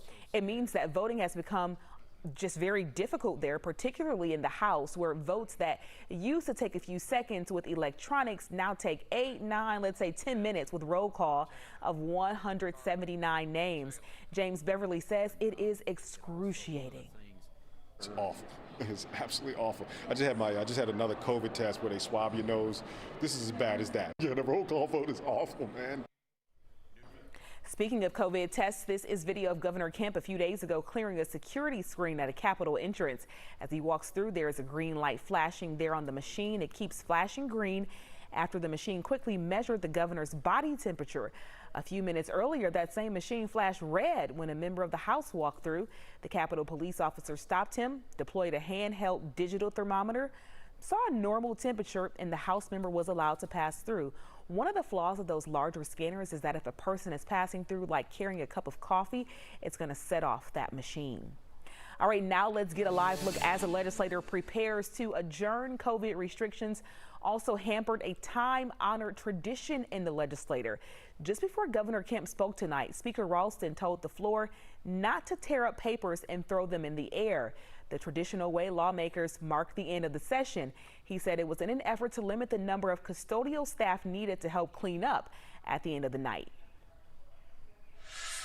Atlanta's hospitality industry taking a big hit due to COVID-19. The Conventions and Visitors Bureau says it's lost 250 conventions and meetings and 22 citywide events so far this year. They say that's an impact of about $10 billion. The only events, though, remaining on the calendar for this year are mostly sporting events, which remain a big question mark.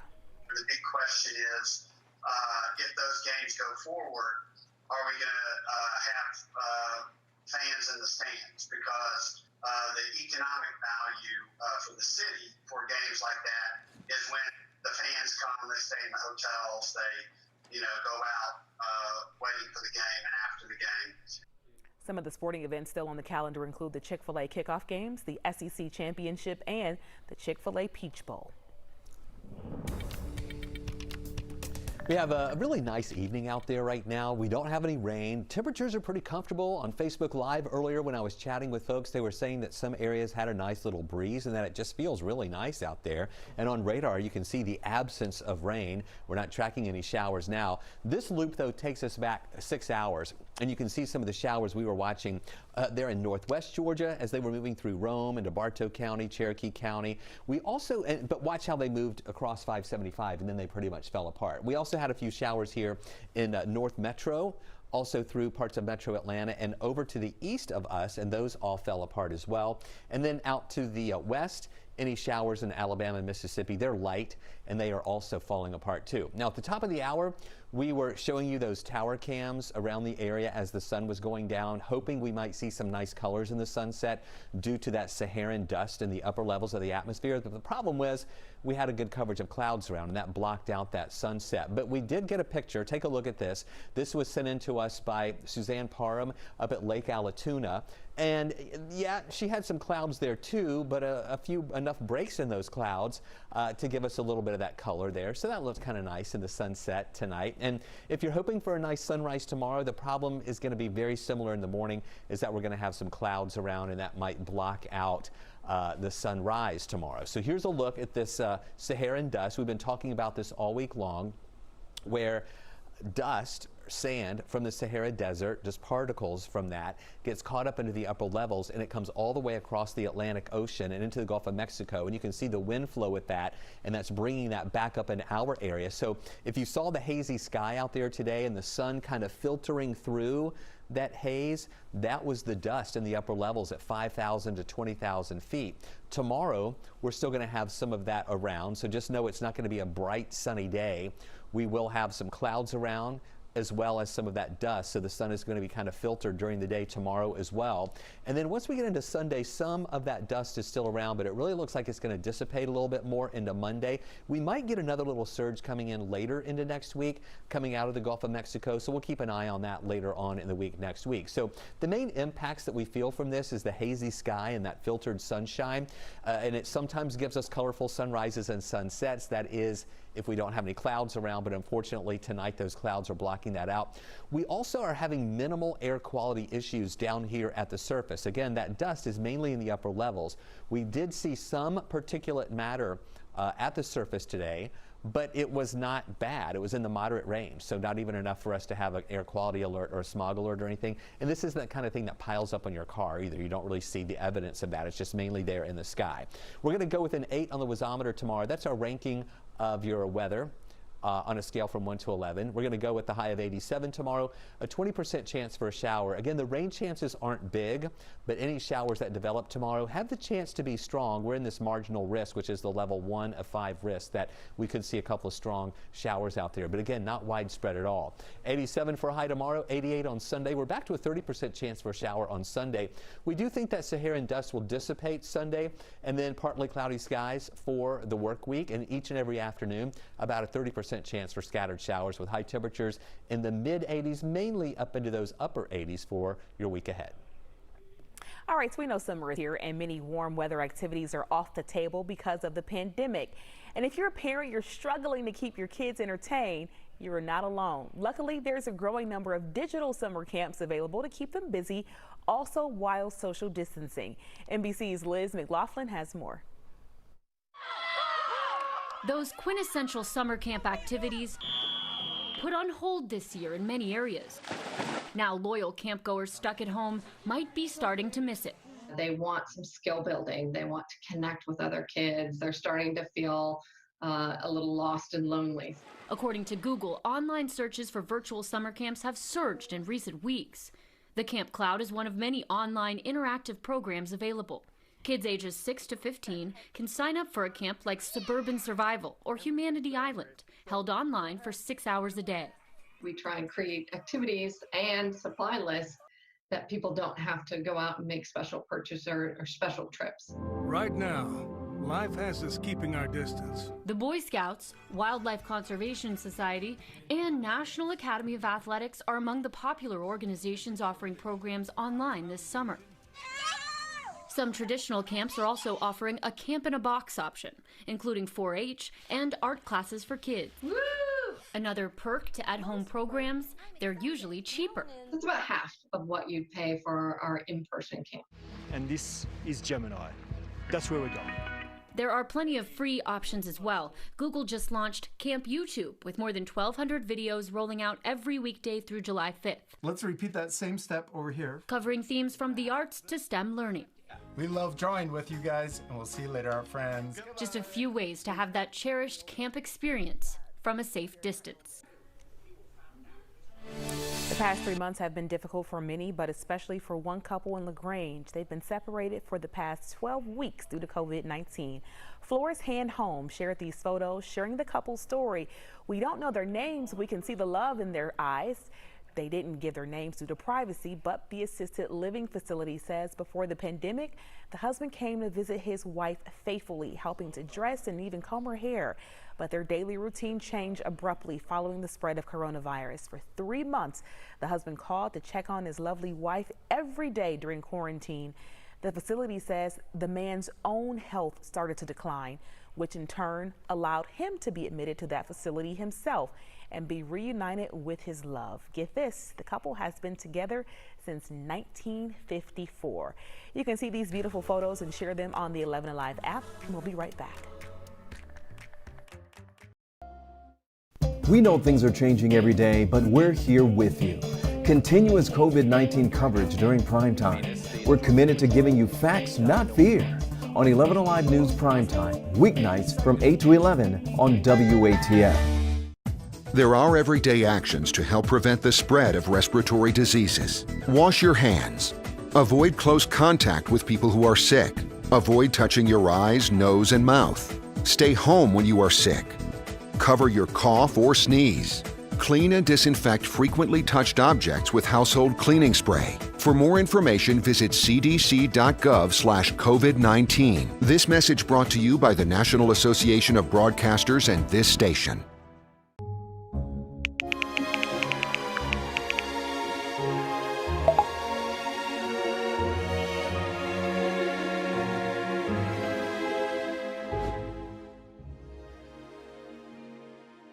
Today at noon on 11 Alive.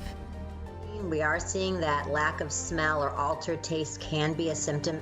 We answer your coronavirus-related medical questions. Because 11 Alive is where Atlanta speaks.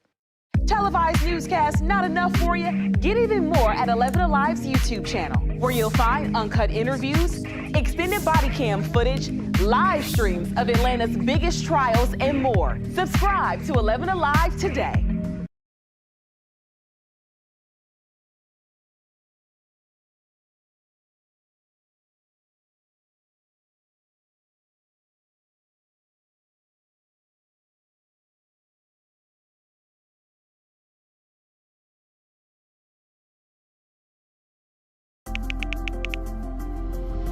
Let's start with a viral message going around. Quote, vast majority of people who died had ibuprofen Advil in their system. This message is fake. We just bought 20 dust masks for $97. Are you doing this to help people or are you doing this to make money or both? Both. Take this email sent to the Verify team. Is it safe to have your house cleaned by outside workers? The best practice is to limit guests to emergencies only.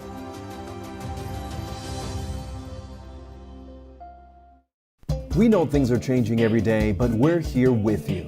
Continuous COVID-19 coverage during prime time. We're committed to giving you facts, not fear. On 11 Alive News Primetime, weeknights from 8 to 11 on WATF. There are everyday actions to help prevent the spread of respiratory diseases. Wash your hands. Avoid close contact with people who are sick. Avoid touching your eyes, nose, and mouth. Stay home when you are sick. Cover your cough or sneeze.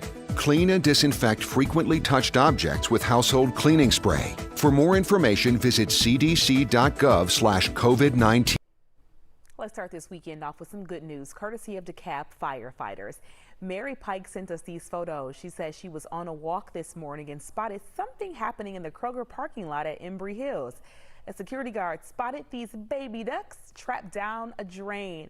Firefighters from DeKalb Station 19 quickly came to the rescue. One by one, firemen lifted the ducks out of the drain, safely reuniting them with Mama. Kudos to Station 19. This is just another part of the job, just another day as a firefighter. We thank them for all they do.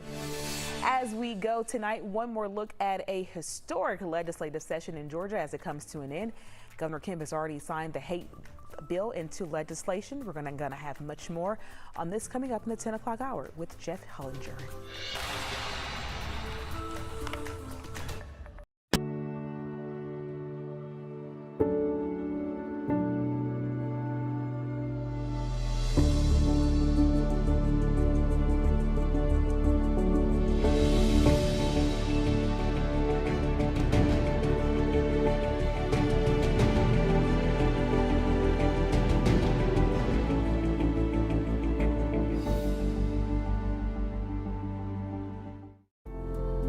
In times of great uncertainty, some things become more clear.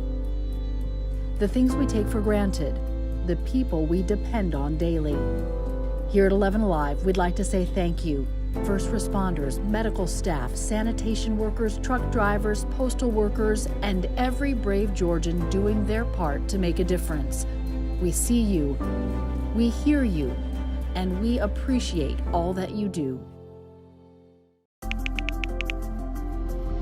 Let's start with a viral message going around. Quote, vast majority of people who died had ibuprofen Advil in their system. This message is fake. We just bought 20 dust masks for $97. Are you doing this to help people or are you doing this to make money or both? Both. Take this email sent to the Verify team. Is it safe to have your house cleaned by outside workers? The best practice is to limit guests to emergencies only.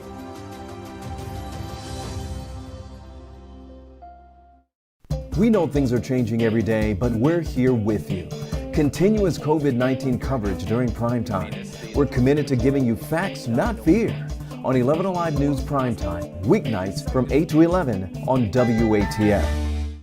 There are everyday actions to help prevent the spread of respiratory diseases. Wash your hands. Avoid close contact with people who are sick. Avoid touching your eyes, nose, and mouth. Stay home when you are sick. Cover your cough or sneeze. Clean and disinfect frequently touched objects with household cleaning spray. For more information, visit cdc.gov/COVID-19. This message brought to you by the National Association of Broadcasters and this station.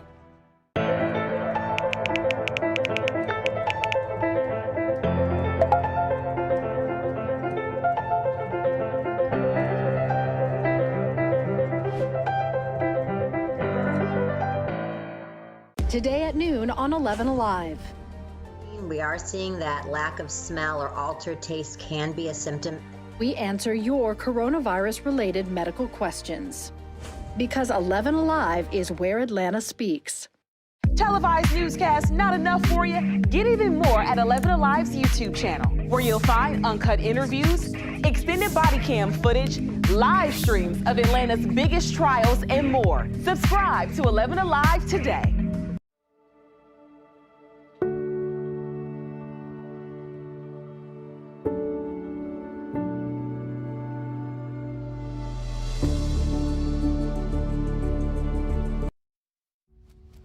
Alive News Primetime on the ATL starts now.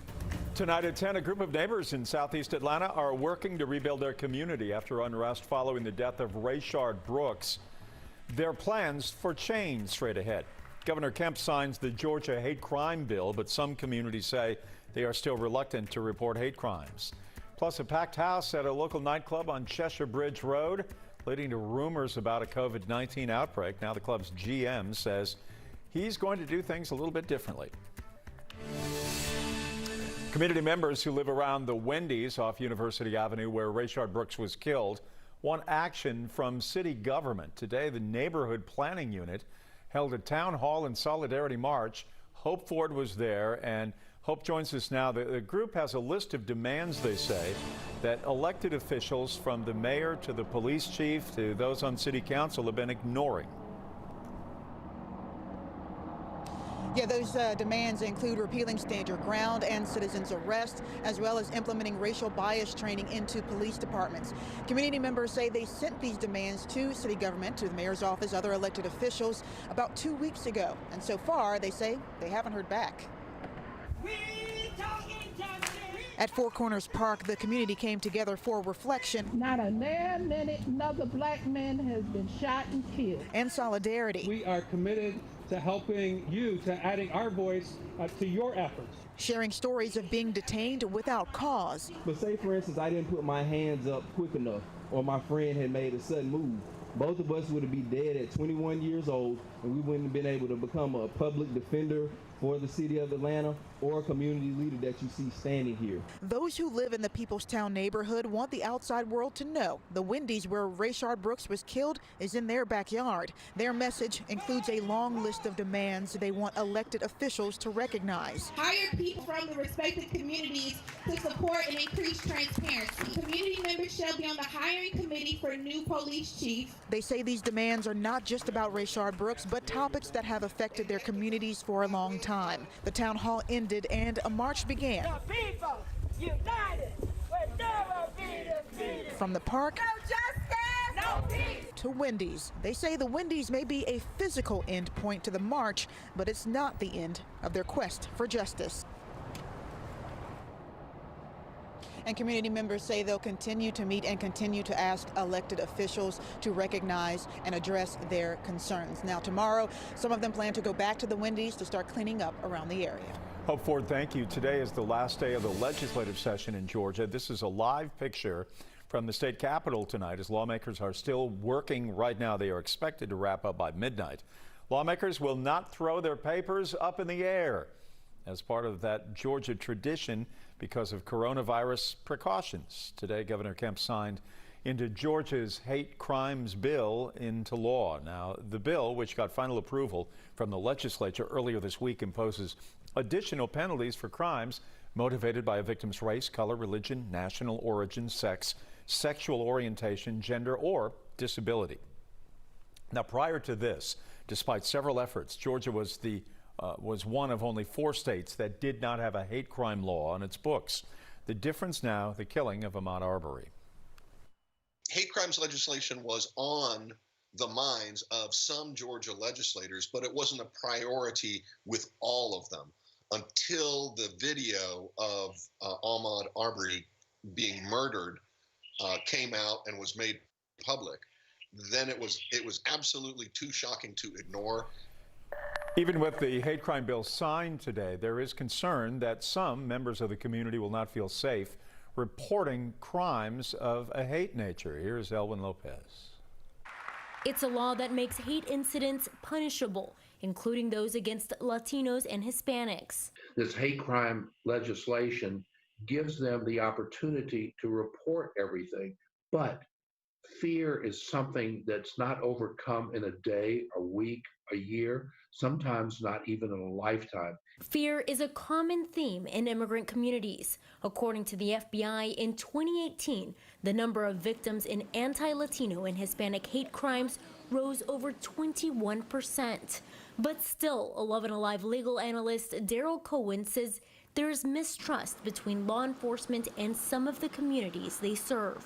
They still have the fear that police, ICE, whatever law enforcement agency it may be, are there to hurt rather than to help. Fear of deportation and language barriers prevent some immigrants from reporting crimes. Norcross police realized that this was an issue in their community and did their part in 2018, launching a Hispanic Citizen Police Academy, where more bilingual officers were hired. Outreach like this is what Cohen says is needed to make all community members feel safe.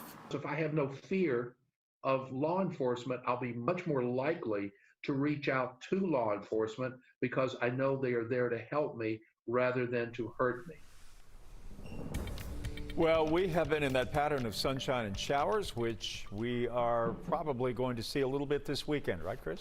Yeah, the rain chances are a little bit lower, but the problem is, Jeff, whatever showers that develop tomorrow afternoon, they could be strong. And tonight, you know, it's not been bad out there. It's been pretty comfortable as we're not dealing with any rain right now. We've had some clouds that have been lingering around and even some breezy conditions and some slightly cooler air around, so it's not a bad night at all. You can see on radar, no rain in the area at this hour. We were tracking a few showers up in northwest Georgia a little bit earlier today. This is a 6-hour loop, and it shows the concentration of that rain a little bit higher there in Floyd County, Bartow County, Cherokee County. That's when it was falling apart. And this was all mainly light rain. We didn't even have any thunder and lightning today. In Metro Atlanta, we had a few showers on the north side and also over to the east of us that fell apart during the day. So not bad at all. And the problem is we had those clouds that were lingering with us today. And as the sun was going down, and through that Saharan dust, it kind of blocked out the sunset. But take a look at this. This is a picture that we got in from Suzanne Parham up at Lake Allatoona. She was in a spot where those clouds broke up a little bit, and you can see that sun adding just a little bit of color on the horizon, just not as vivid or colorful as we were hoping it would be because those clouds were blocking things out just a little bit tonight. Now, what we're expecting over the next few days will be fewer showers around. Also, we're going to be dealing with that Saharan dust and temperatures warming up. We'll talk more about all this coming up. New developments on a story that we brought to you as breaking news last night. State investigators have now identified the suspect in the carjacking and the carjacker that was killed by police in Cobb County. According to the GBI, a citizen alerted officers they had been carjacked, and the driver of that stolen vehicle fired on officers when they tried to stop him. The man was then killed in a shootout with police. That man has been identified as 37-year-old Martin Humberto Sanchez Fregoso. A bullet grazed a Cobb County officer in the head during the shootout. I'd ask for your prayers for our officer and his family as the officer's going through recovery from this incident. And the good news here, the officer already has been released from the hospital. Another police shooting, this time in Hall County in Gainesville. Police say a man opened fire on an officer at the Hometown Studios. That's on Jesse Jewell Parkway. It happened overnight. The officer returned fire, but did not strike the suspect, who was later caught. The officer was not injured. There were some of the most memorable images as protesters went destructive in Atlanta several weeks ago. One of them standing on top of a defaced CNN sign, another on top of a burning Atlanta police car. And now investigators believe they've caught one of those protesters, who they say was also carrying a police riot shield. Dramarius Jeffries appeared in Fulton County Court this morning, charged with arson, reckless conduct, and inciting a riot. His lawyer argued Jeffries is a social media influencer and has a child who is 6 months of age. A Fulton County judge granted him bond with a 7 p.m. curfew. Across the country, states are struggling to get coronavirus under control. Daily infections, they are on the rise, particularly in the South and the West. Here in Georgia, since Monday, we've seen a consistent rise in the number of people being treated in the hospital for COVID-19, but the numbers don't tell the entire story. Here's Natisha Lance. All eyes were on Georgia 2 months ago as the state became one of the first to make the crucial decision to reopen after the coronavirus lockdown. Now numbers are on the rise. As of today, 10,605 people have been diagnosed with COVID-19 while in the hospital, and there were 148 new diagnoses today. I really think we have to learn to live with this, and we have to accept that we are going to have new cases. But we want that number as low as possible. So people have got to be responsible. On the bright side, over the last week, only 10% of new COVID cases may be needing hospital treatment. That's according to Georgia Emergency Management. Still, the White House Coronavirus Task Force addressed the nation today for the first time in 2 months. We are facing a serious problem in certain areas. After recent surges in COVID-19 cases, the governor of Texas closed bars and stopped elective surgeries in 4 counties. And Florida suspended drinking in bars. Meanwhile, Georgia bars and restaurants remain open. During happy hour tonight in Midtown, we saw a number of people dining, mostly without masks. But the Georgia Department of Public Health says that could lead to another spike. In a statement to 11 Alive, the department wrote, if people are out and about and are not adhering to guidance about social distancing, wearing face coverings, and washing their hands frequently, cases will increase. Basic preventative measures are necessary to stop the spread of infection. Coming up after the break, a closer look at claims about a blue flu in Atlanta. How many Atlanta police officers really called out sick after charges were filed in the Rayshard Brooks case. Newscast not enough for you? Get even more at 11 Alive's YouTube channel, where you'll find uncut interviews, extended body cam footage, live streams of Atlanta's biggest trials, and more. Subscribe to 11 Alive today.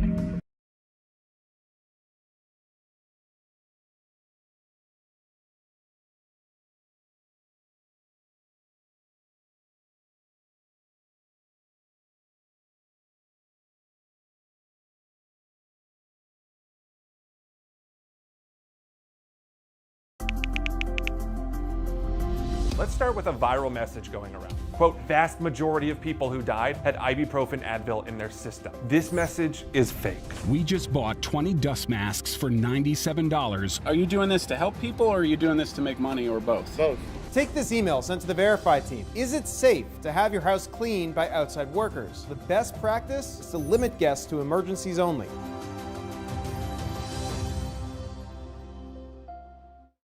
We know things are changing every day, but we're here with you. Continuous COVID-19 coverage during prime time. We're committed to giving you facts, not fear. On 11 Alive News Primetime, weeknights from 8 to 11 on WATF. There are everyday actions to help prevent the spread of respiratory diseases. Wash your hands. Avoid close contact with people who are sick. Avoid touching your eyes, nose, and mouth. Stay home when you are sick. Cover your cough or sneeze. Clean and disinfect frequently touched objects with household cleaning spray. For more information, visit cdc.gov/COVID-19. This message brought to you by Tonight we have a clearer picture of how many Atlanta police officers called out ill, sick, after officers were charged and arrested for the murder of Rayshard Brooks. Joe Hankey has the very latest on the so-called blue flu after going through pages of an APD roll call sheet list today. These 52 pages here show which Atlanta police officers showed up to work and who called out from last Wednesday through this past Saturday. I went through every single page today, and here's what I found out. Last Wednesday, Fulton County District Attorney Paul Howard charged now former APD officer Garrett Rolfe with murder and Officer Devin Brosnan with aggravated assault for the killing of Rayshard Brooks outside of Southeast Atlanta Wendy's. APD officers then began calling out sick, and we talked with Police Union Representative Vince Champion. They think, that this could be me, and I could be doing my job, and next thing I know, I'm fired because the mayor doesn't like what she saw. And then I'm facing murder charges because the DA didn't like what he saw. On Thursday, APD sent our newsroom pages of roll call sheets we requested. We now know from Wednesday afternoon through Saturday night, Atlanta police officers called out sick 173 times. Officers also did not report to work 105 times by using holiday time and 12 times by using vacation time. Friday marked the high point when 94 officers called out sick. Now, APD does not record specifics of an officer's time off, so while some officers protested charges against Rolfe and Brosnan, some could have actually been sick or took a day off for other reasons. Most of the sick calls came from APD's Zone 5, followed by Zone 3. Zone 5 covers downtown in the Centennial Olympic Park area where many recent protests have taken place. 60 of the 173 sick calls, including 45 on Friday alone, came from Zone 5. And Zone 3 includes the Wendy's Rayshard Brooks was shot outside of. After Rolfe and Brosnan were charged, barricades were set up outside Zone 3's precinct, with neighbors telling 11 Alive officers walked out carrying bags and boxes. From Wednesday through Saturday, Zone 3 officers called out sick a total of 48 times. Chief Meteorologist Chris Holcomb now joins us again with our weekend forecast. Well, Jeff, we're going to see mainly dry weather going through the weekend, but it's summertime, and when you have the heating and humidity, it could bubble up just a few showers, but those rain chances are going to be on the low end. Right now, we're not dealing with any rain. It was a pretty good day out there. We had a pretty good coverage of clouds around. We had the Saharan dust overhead that the sun was filtering through at times, and then we also had just a few light showers that came through earlier. We never really had any thunder and lightning here. Those showers that were in northwest Georgia a little bit earlier today through Rome fell apart over toward Canton, and they were mainly light. We just had a few spotty showers here in metro Atlanta too. Those fell apart during the day, and nothing else is really moving our way tonight. We're going to be looking fine. We had some storms down in South Alabama. Those are falling apart. Those lighter showers in North Alabama and in Mississippi are also falling apart as well. And of course, one thing that a lot of people noticed out there today was that hazy look in the sky and that milky look, and that's because of the Saharan dust that's making its way here and is over us right now. Take a look at the forecast map for that Saharan dust, and as you know, we've been talking about this for days, about that dust, that particulate matter getting caught up in the upper levels of the atmosphere, traveling all the way from the Sahara Desert in Africa across the Atlantic Ocean, caught up in these upper level winds, and then that kind of brings that back here into the southeast. And that's why we had those hazy conditions out there for today. And it's going to be with us tomorrow as well for your Saturday. And the real impacts for us will be some colorful sunsets, maybe. That is if the cloud cover doesn't block out the sunset for the vision of the sunset, and that's kind of what happened out there tonight. I really think the sunrise tomorrow is most likely going to be blocked out by some clouds as well. It looks like on Sunday we'll still have some of that dust around, but it's going to start to dissipate a little bit as we go into Monday into next week. We might see another little surge of that kind of wrapping up around in here by the end of next week, but it shouldn't be like what it was out there for today. So the main impacts are that hazy sky, the sunshine kind of filtering through that layer of particulate matter there in the upper levels of the atmosphere. It usually gives us colorful sunrises and sunsets, but the problem is that would be without any clouds. Tonight we had clouds. Tomorrow morning we'll probably have clouds around too. And we really have had minimal air quality issues. This isn't one of those things where you're going to see a bunch of dust piled up on your car or anything. This is mainly in the upper levels, and our particulate matter here at the surface today pretty much held in the moderate range. We never made it up into the alert level or anything like that. Right now temperature is feeling pretty comfortable. A lot of folks on Facebook Live were talking about how nice and comfortable it was outside, and even some breezes around. 73 in Atlanta, lower 70s in Canton, even 60s in Carrollton, Rome, Blairsville, also in Clayton. Temperatures are in the 60s. Tomorrow we're going to warm up to 87, mixture of sunshine and clouds, and at low risk for some showers in the afternoon tomorrow, but the showers that develop could be strong. We're in a marginal risk, a level 1 of 5 risk that any of those showers could potentially have some strong winds with them and some pockets of heavy rain. In the morning for the sunrise, I think we'll have a lot of clouds around, maybe blocking out the view of the sun coming up over the horizon. And then in the afternoon tomorrow, not everybody getting hit, but we'll watch that potential for a few showers to quickly move through. And again, those are the ones that have the potential to be strong, even though they won't be that widespread. 87 for a high tomorrow, 88 on Sunday. Still a little hazy from that dust on Sunday with a rain chance back up to 30%. And then into next week, we will have each and every day a mixture of sunshine and clouds, that 30% chance for some afternoon showers to develop with high temperatures in the mid and mainly into the upper 80s for your work week. Here's a look at your weather wow moment, and this is a picture, some pictures that came in from the sunrise this morning up around Lake Allatoona. And again, that Saharan dust helped to kind of enhance some of those colors out there. We'd love to see your weather wow moments, and you can do that by submitting them to us on our 11 Alive Storm Trackers page, and you can become a part of that group by searching 11 Alive Storm Trackers. Ask to become a member. We'll let you in, and you can also see other people's pictures, videos, and weather information, as well as submit your own. The world's largest 10K may be postponed until November, but the Atlanta Track Club still wants you to pound the pavement come July 4th. They are encouraging runners to participate in a virtual version of the AJC Peachtree Road Race to continue Atlanta's most beloved Independence Day activity, social distancing included.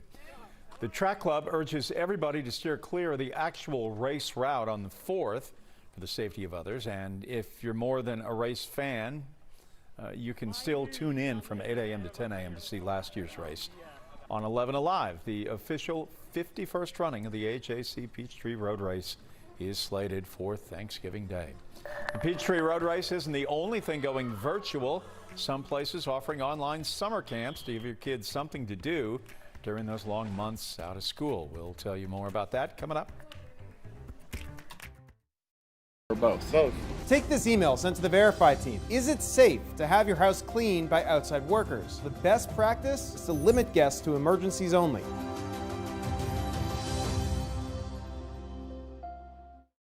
We know things are changing every day, but we're here with you. Continuous COVID-19 coverage during prime time. We're committed to giving you facts, not fear. On 11 Alive News Prime Time, weeknights from 8 to 11 on WATF. There are everyday actions to help prevent the spread of respiratory diseases. Wash your hands. Avoid close contact with people who are sick. Avoid touching your eyes, nose, and mouth. Stay home when you are sick. Cover your cough or sneeze. Clean and disinfect frequently touched objects with household cleaning spray. For more information, visit cdc.gov/COVID-19. This message brought to you by the National Association of Broadcasters and this station.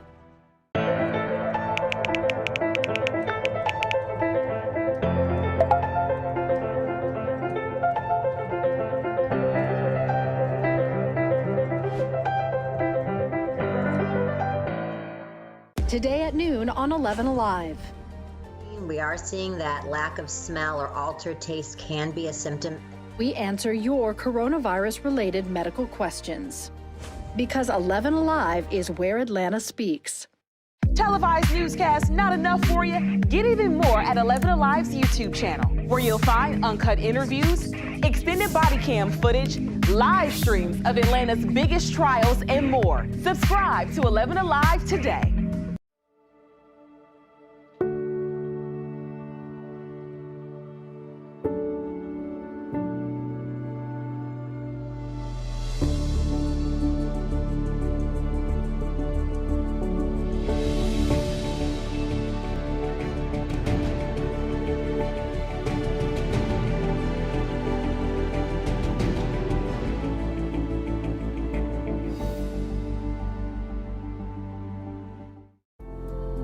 In times of great uncertainty, some things become more clear. The things we take for granted, the people we depend on daily. Here at 11 Alive, we'd like to say thank you. First responders, medical staff, sanitation workers, truck drivers, postal workers, and every brave Georgian doing their part. The dog days of summer are almost upon us, but many warm weather activities are off the table because of COVID-19. And if you are a struggling parent trying to figure out how to keep your kids entertained, you are not alone. We are all together in this. Luckily, there's a growing number of digital summer camps available to keep them busy while social distancing. Here's NBC's Liz McLaughlin. Those quintessential summer camp activities put on hold this year in many areas. Now loyal campgoers stuck at home might be starting to miss it. They want some skill building. They want to connect with other kids. They're starting to feel a little lost and lonely. According to Google, online searches for virtual summer camps have surged in recent weeks. The Camp Cloud is one of many online interactive programs available. Kids ages 6 to 15 can sign up for a camp like Suburban Survival or Humanity Island, held online for 6 hours a day. We try and create activities and supply lists that people don't have to go out and make special purchases or special trips. Right now, life has us keeping our distance. The Boy Scouts, Wildlife Conservation Society, and National Academy of Athletics are among the popular organizations offering programs online this summer. Some traditional camps are also offering a camp-in-a-box option, including 4-H and art classes for kids. Woo! Another perk to at-home programs, they're usually cheaper. It's about half of what you'd pay for our in-person camp. And this is Gemini. That's where we're going. There are plenty of free options as well. Google just launched Camp YouTube with more than 1,200 videos rolling out every weekday through July 5th. Let's repeat that same step over here. Covering themes from the arts to STEM learning. We love drawing with you guys, and we'll see you later, our friends. Just a few ways to have that cherished camp experience from a safe distance. After the break, a Confederate monument that has stirred up controversy in Athens for many years, now getting a new home. How a road project played a role in the decision.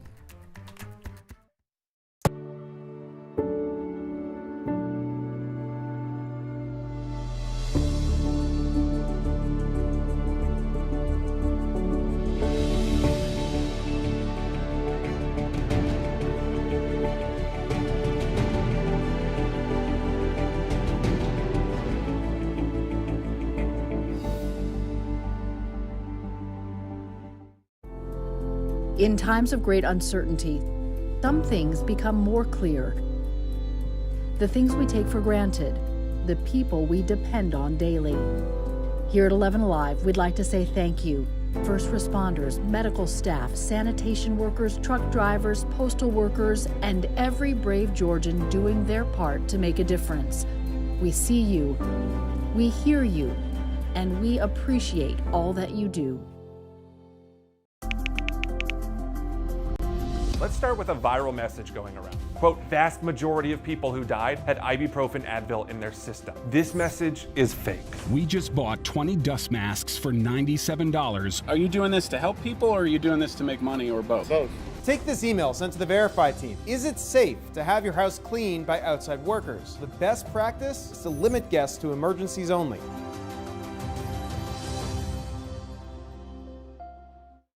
We know things are changing every day, but we're here with you. Continuous COVID-19 coverage during prime time. We're committed to giving you facts, not fear. on 11 Alive News Primetime, weeknights from 8 to 11 on WATF. There are everyday actions to help prevent the spread of respiratory diseases. Wash your hands. Avoid close contact with people who are sick.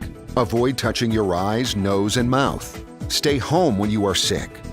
Cover your cough or sneeze.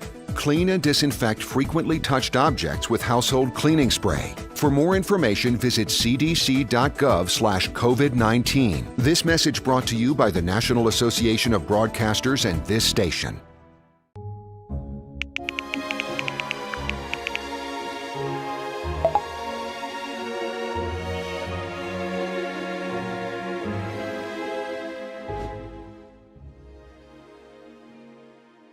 Today at noon on 11 Alive. We are seeing that lack of smell or altered taste can be a symptom. We answer your coronavirus-related medical questions. Because 11 Alive is where Atlanta speaks. Televised newscasts not enough for you? Get even more at 11 Alive's YouTube channel, where you'll find uncut interviews, extended body cam footage, live streams of Atlanta's biggest trials, and more. Subscribe to 11 Alive today.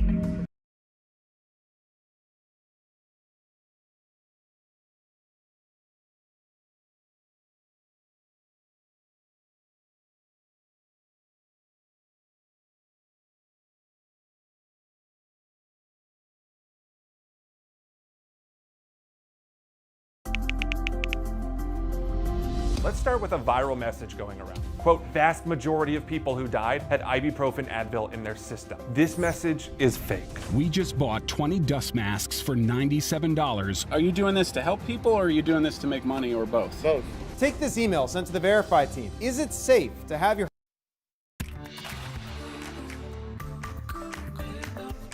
Today, the Atlanta NAACP shining the spotlight on deadly officer-involved shootings involving young black men. The families of Jamarian Robinson and Jimmy Atchison spoke today, calling for answers and resolutions.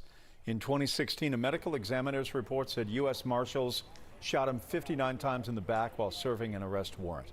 The Department of Justice cleared the officers, but the case still is being reviewed by Fulton County District Attorney Paul Howard. Jimmy Atchison was shot back in 2019 while Atlanta police and the FBI were serving a search warrant at an apartment. He was hiding in the closet and was shot when he came out. I am angry. I am mad because we are being overlooked here in Georgia. And no one is acknowledging us. But we are here to demand we will make them see us. This has got to change. We have got to make changes in Atlanta. We are fighting for our kids. We need people in office that's going to fight and protect our kids, our sons, our daughters, our brothers, our fathers. This has got to change.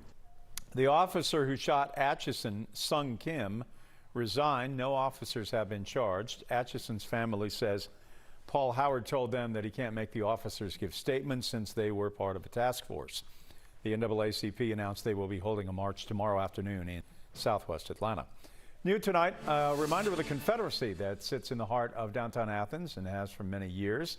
Now it is changing and it is going away. Right across from the arch sits the obelisk, and it bears the name of Clark County men who died fighting for the Confederacy. The monument was recently vandalized, as many are calling for it to be removed. Now the city has responded. The city council decided last night to move the monument to a site off Macon Highway near the only Civil War battleground in the county.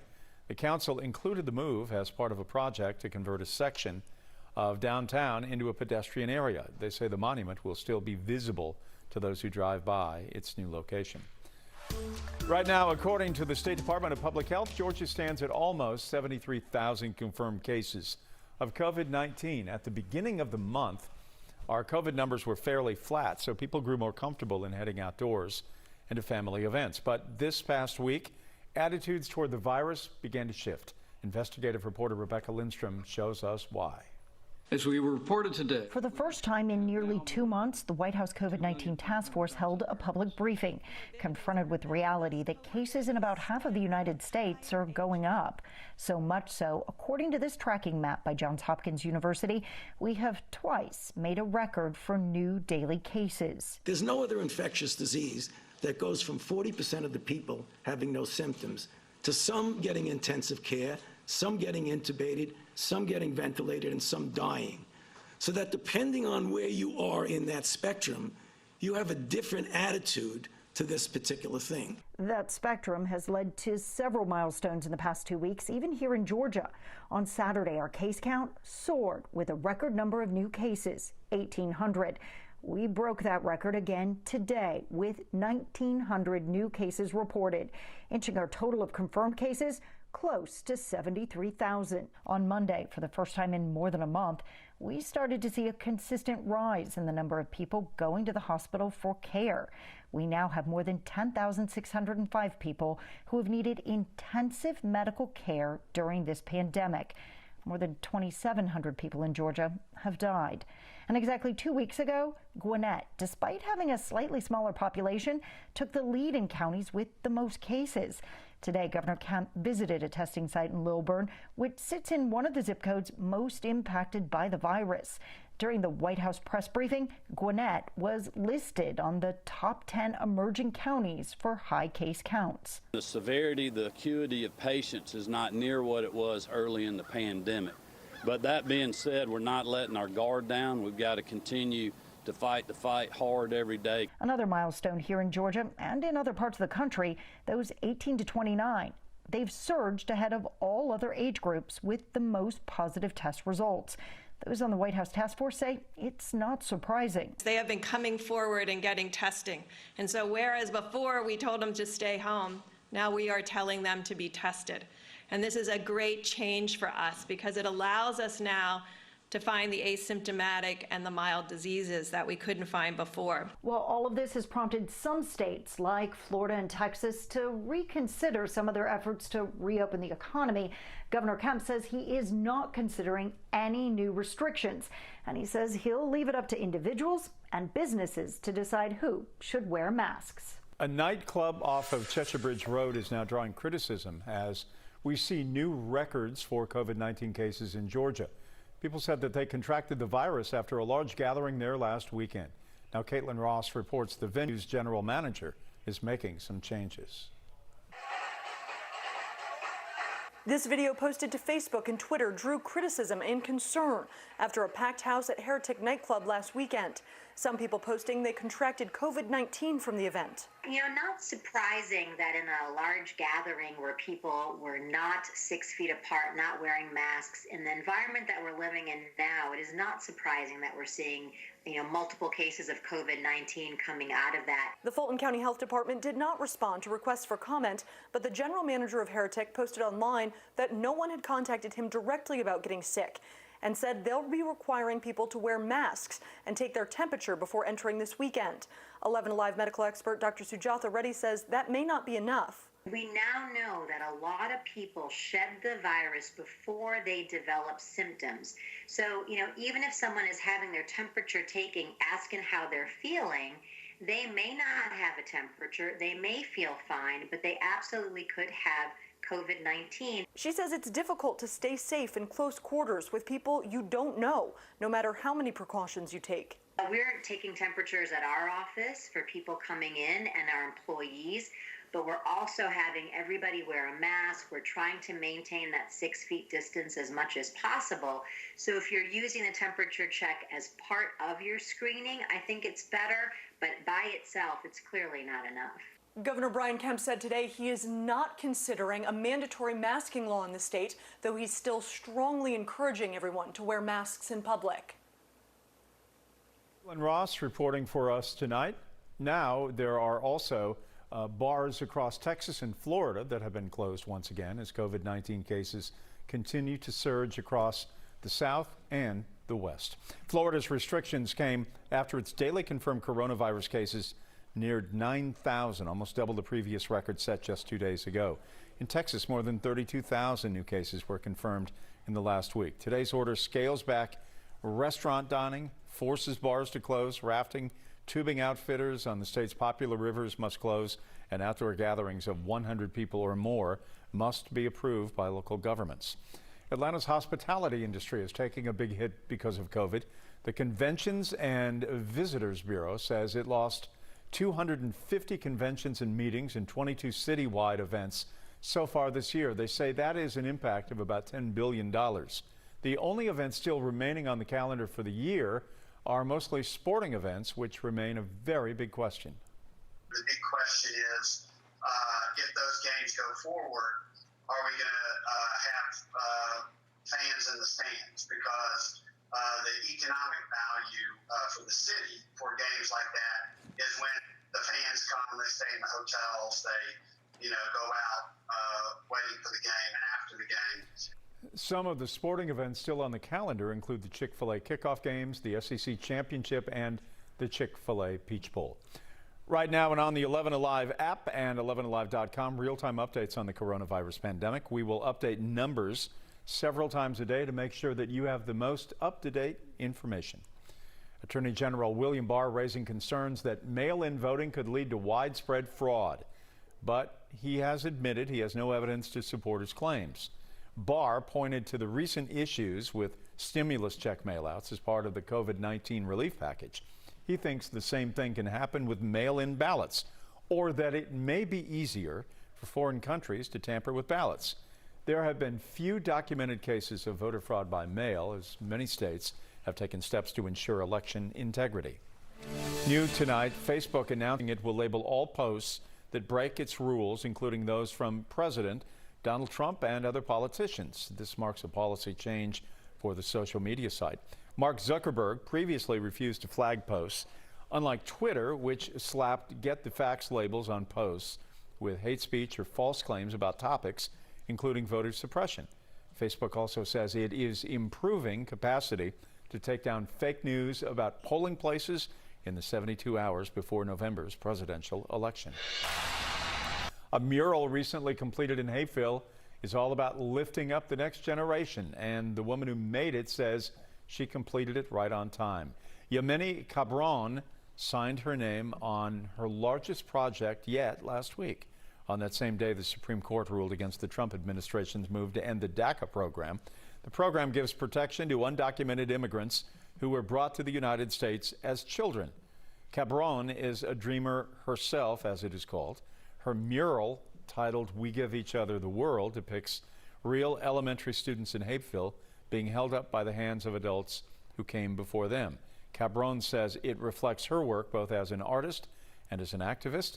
She hopes that the conversation around undocumented people in the United States continues to move forward. This moment makes me think about all the work that undocumented people put in the first place to get us DACA. For us to focus just on DACA is really a disservice to the entire immigrant community. And so for me, this moment of the Supreme Court ruling is a win for us, but it's also a reminder that we have to keep pushing the conversation beyond this program. We also talked to the artist about how immigrants are acting as allies to the Black community when it comes to protesting against police brutality. You can watch that on myeastpointnews.com.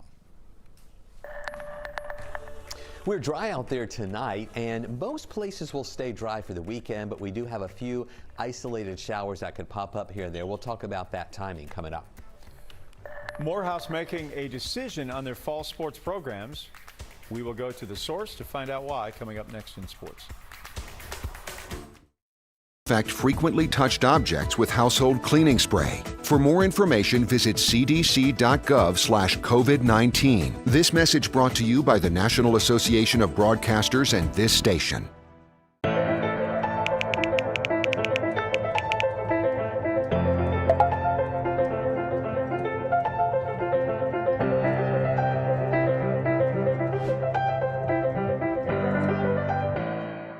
Today at noon on 11 Alive. We are seeing that lack of smell or altered taste can be a symptom. We answer your coronavirus-related medical questions. Because 11 Alive is where Atlanta speaks. Televised newscasts not enough for you? Get even more at 11 Alive's YouTube channel, where you'll find uncut interviews, extended body cam footage, live streams of Atlanta's biggest trials, and more. Subscribe to 11 Alive today.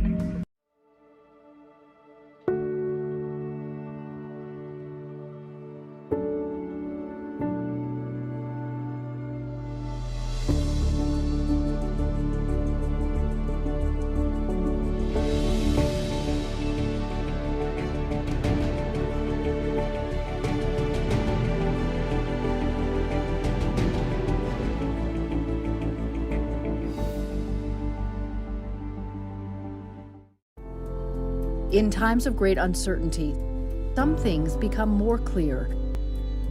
The things we take for granted, the people we depend on daily.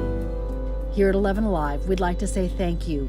First responders, medical staff, sanitation workers, truck drivers, postal workers, and every brave Georgian doing their part to make a difference. We see you, we hear you, and we appreciate all that you do. Let's start with a viral message going around. Quote, vast majority of people who died had ibuprofen Advil in their system. This message is fake. We just bought 20 dust masks for $97. Are you doing this to help people or are you doing this to make money or both? Both.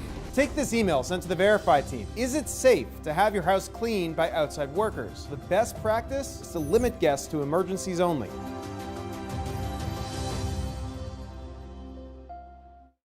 We know things are changing every day, but we're here with you. Continuous COVID-19 coverage during prime time. We're committed to giving you facts, not fear. On 11 Alive News Primetime, weeknights from 8 to 11 on WATF. There are everyday actions to help prevent the spread of respiratory diseases. Wash your hands. Avoid close contact with people who are sick. Avoid touching your eyes, nose, and mouth. Stay home when you are sick. Cover your cough or sneeze. Clean and disinfect frequently touched objects with household cleaning spray. For more information, visit cdc.gov/COVID-19. This message brought to you by the National Association of Broadcasters and this station.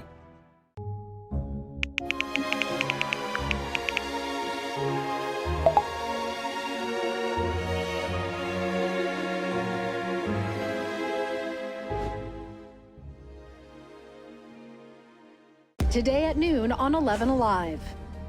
We are seeing that lack of smell or altered taste can be a symptom.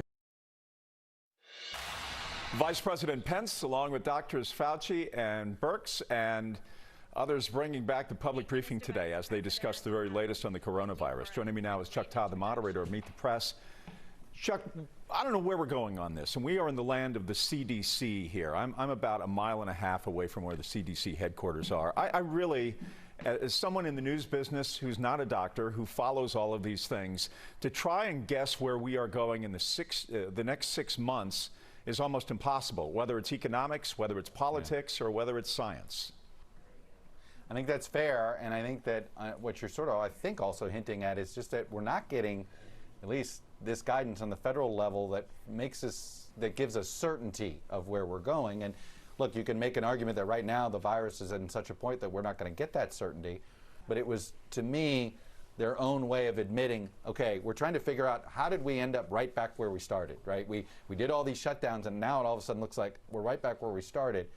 Fauci did hint that we may have some states may have opened up too soon, but the real question is we just don't have singular guidance on the simple thing of when to wear a mask. I mean, the vice president refused to say the word multiple times during the briefing, and it just seems like a head scratcher. Well, as you read stories today, there is a certain amount of sunshine and optimism about the economy, but truth be told, it's hard to have sunshine and optimism about the economy when we don't know how many furloughs are coming or how many companies are going to be, losing money. We don't know what the long-term prognosis of the economy is because the near term simply doesn't give us any answers. No, but I tell you this, Jeff, I don't get the optimism because you have a whole bunch of states and cities that are just gasping for revenue air, right? You've had the slowdown in economic activity has been a huge hit on sales taxes. You know what that's going to lead to is a whole bunch of state and local government furloughs. That impacts the economy. And then the other thing is we haven't figured out how schools are going to open up. Right. There's not a universal plan. And I tell you, if universities in particular end up mostly virtual, well, the economic fallout from that in university towns in particular is going to be consequential. You could just see how this is a cascading event here. It's hard to see when we go up. Yes, there's uncertainty, but the uncertainty to me all looks negative. Meet the Press airs Sunday at 10 a.m. Look forward to it, Chuck. Thanks a lot. Have a great weekend. Mainly dry conditions tonight on radar. Outside, we're not seeing much activity at all. And we just started detecting a little bit of light green here over in West Georgia, up in Rome. Maybe just a few sprinkles with that. Not all of that is making it down to the ground. We'll put this into motion and show you how in Northwest Georgia earlier tonight we saw a few scattered showers that developed. They were light. You know, we made it through the day today really without any thunder and lightning with some of these showers. They were mainly light that came through in Metro Atlanta. A few lighter showers. Here you can see how those showers faded out from earlier today, and now we're just watching that next little bit right there trying to develop with just a few sprinkles in northern Polk County and western parts of Floyd County. Here in Atlanta, we are dry now, and we expect to stay dry for the rest of the nighttime hours. Take a look at the temperatures through the day today. We started off in the upper 60s, and then we climbed up into the mid 80s this afternoon. And then with that cloud cover around and that Saharan dust kind of blocking out the sunshine, we never really warmed up that much more into the middle of the afternoon hours. And then we fell into the 70s today with a couple little showers that came by Hartsfield-Jackson that kind of gave us a little bit of that rain-cooled air for a while. We will see fewer showers as we head through the weekend. The deal is, though, tomorrow the rain chances on the low end. However, any showers that develop could be strong, and the Storm Prediction Center has placed us in the marginal risk, or the level 1 of 5 risk, for a few isolated strong storms. So we'll be keeping up to date on that tomorrow in the afternoon. We still have that Saharan dust. That's that dust layer in the upper levels there between 5,000 and 20,000 feet. That particulate matter up there, that kind of gives the sky more of a hazy look and almost that milky look in the sky rather than a bright blue sky. Also, we're going to have some clouds mixing in with that too. So just know that you'll see some of that Saharan dust filtering out the sun at times. And then we're warming up. Temperatures in the mid and upper 80s through the weekend, and even as we head into next week as well. Here's a look at temperatures. We're feeling pretty good out there right now. Lower 70s here in town. We even have some 60s at this hour in Carrollton. Also in LaGrange, Rome, Blairsville, and Clayton in the 60s. A little bit of a breeze out there in some spots, so feeling pretty nice out there for a night here as we are at the end of June. Not too bad at all. And the hour-by-hour forecast shows that during the day tomorrow, we will have a pretty good coverage of clouds around, some sunshine breaking through at times. Temperatures are going to be in the mid 80s, and there's that marginal risk. Again, not everybody getting hit by strong showers or storms tomorrow. They will be isolated, but the ones that develop could be strong. You'll see those hazy conditions through the weekend thanks to that Saharan dust, and then we go back up to a 30% chance for a shower Sunday. And then we'll hold on to a 30% chance for afternoon showers to develop Monday through Friday with highs in the mid and upper 80s. Morehouse has taken an unprecedented step, and they have canceled its fall sports season. Football and cross country are done because of COVID-19, the school announced in a letter to students. Interim athletics director Javario Edwards told us the cancellation will affect just under 100 students. However, they will still honor the athletic scholarships. He said the goal is to educate their students, and they didn't feel they could safely meet that standard and give the proper quality of care. No one in athletics has tested positive for the virus, according to the athletic director. So can the athletics department financially survive? Here goes. Our sports teams are not our revenue generators, such as Power 5 schools or even the Group of 5 or bigger universities.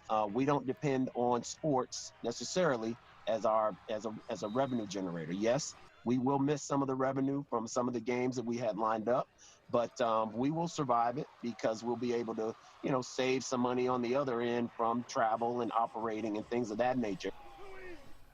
Well, the Braves are getting ready for summer training beginning on July 1st. It is all leading up to a 60-game regular season. The Braves will only play teams from the National League and the AL East.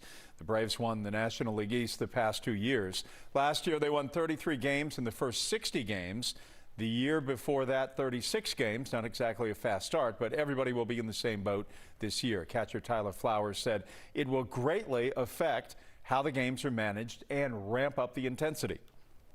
Every game, obviously, in this shorter setting is going to be impactful in the long run, and I think every game is going to be a little more on edge. I think not just for players or pitchers, but for managers and coaching staffs to make some decisions quickly, knowing the impact that every game could potentially have on a much shorter season. All right, we are inching closer to the return of Major League Soccer. Atlanta United's first match will be July 11th against the New York Red Bulls.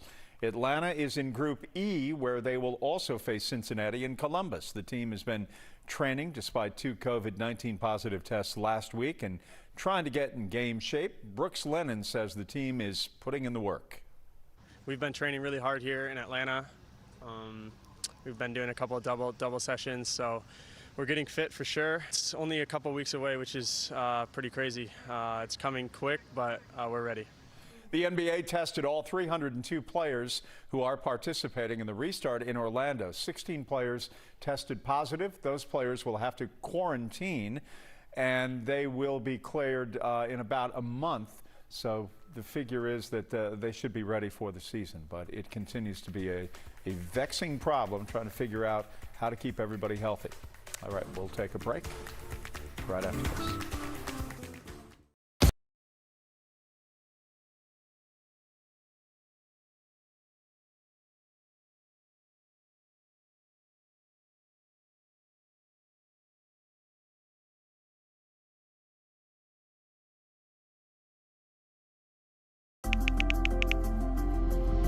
Let's start with a viral message going around. Quote, vast majority of people who died had ibuprofen Advil in their system. This message is fake. We just bought 20 dust masks for $97. Are you doing this to help people, or are you doing this to make money, or both? Both. Take this email sent to the Verify team. Is it safe to have your house cleaned by outside workers? The best practice is to limit guests to emergencies only.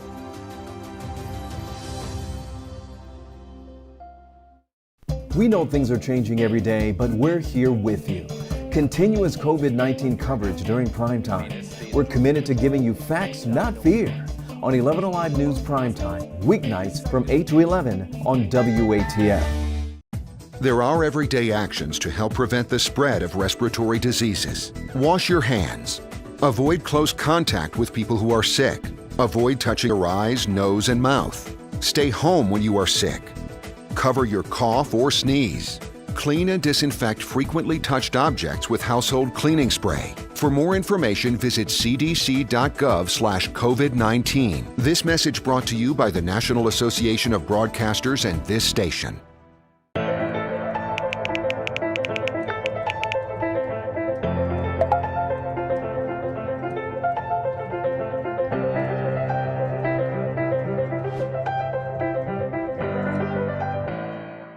Today at noon on 11 Alive. We are seeing that lack of smell or altered taste can be a symptom. We answer your coronavirus-related medical questions. Because 11 Alive is where Atlanta speaks. Televised newscasts not enough for you? Get even more at 11 Alive's YouTube channel, where you'll find uncut interviews, extended body cam footage, live streams of Atlanta's biggest trials, and more. Subscribe to 11 Alive today.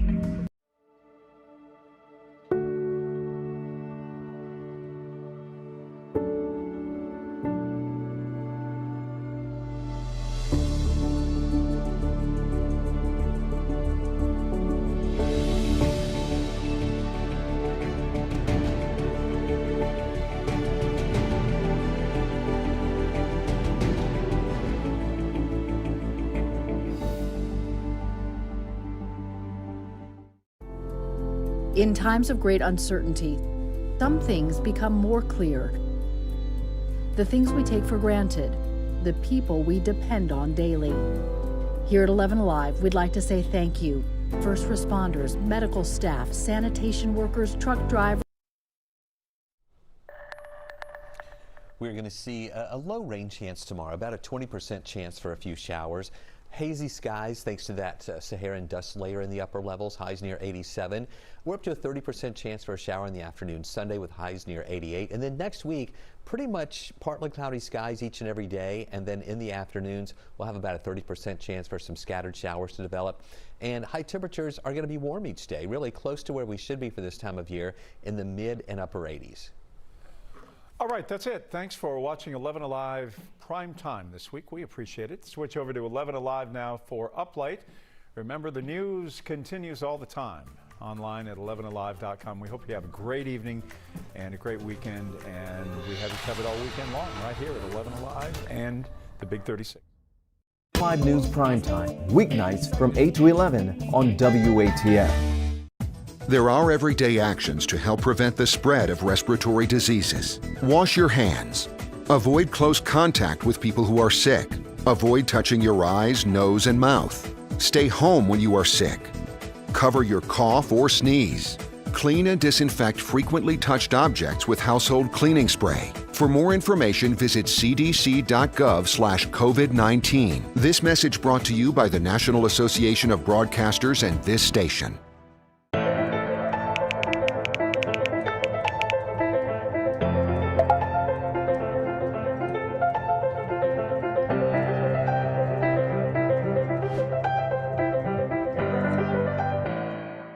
Today at noon on 11 Alive. We are seeing that lack of smell or altered taste can be a symptom. We answer your coronavirus-related medical questions. Because 11 Alive is where Atlanta speaks. Televised newscasts not enough for you? Get even more at 11 Alive's YouTube channel, where you'll find uncut interviews, extended body cam footage, live streams of Atlanta's biggest trials, and more. Subscribe to 11 Alive today.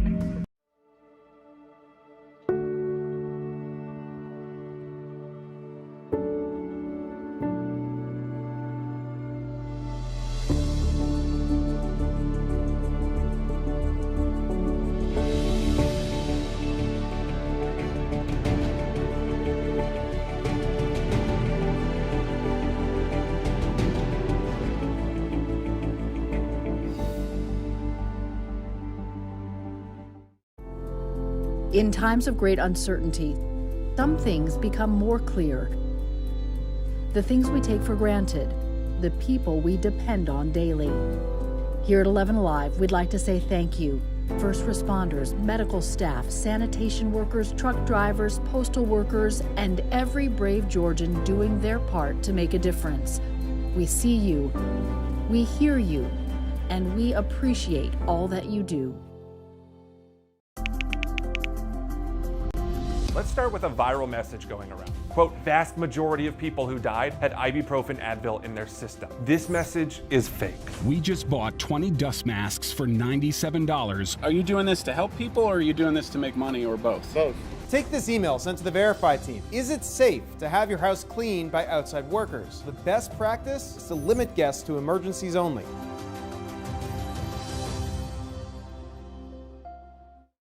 We know things are changing every day, but we're here with you. Continuous COVID-19 coverage during prime time. We're committed to giving you facts, not fear. On 11 Alive News Primetime, weeknights from 8 to 11 on WATF.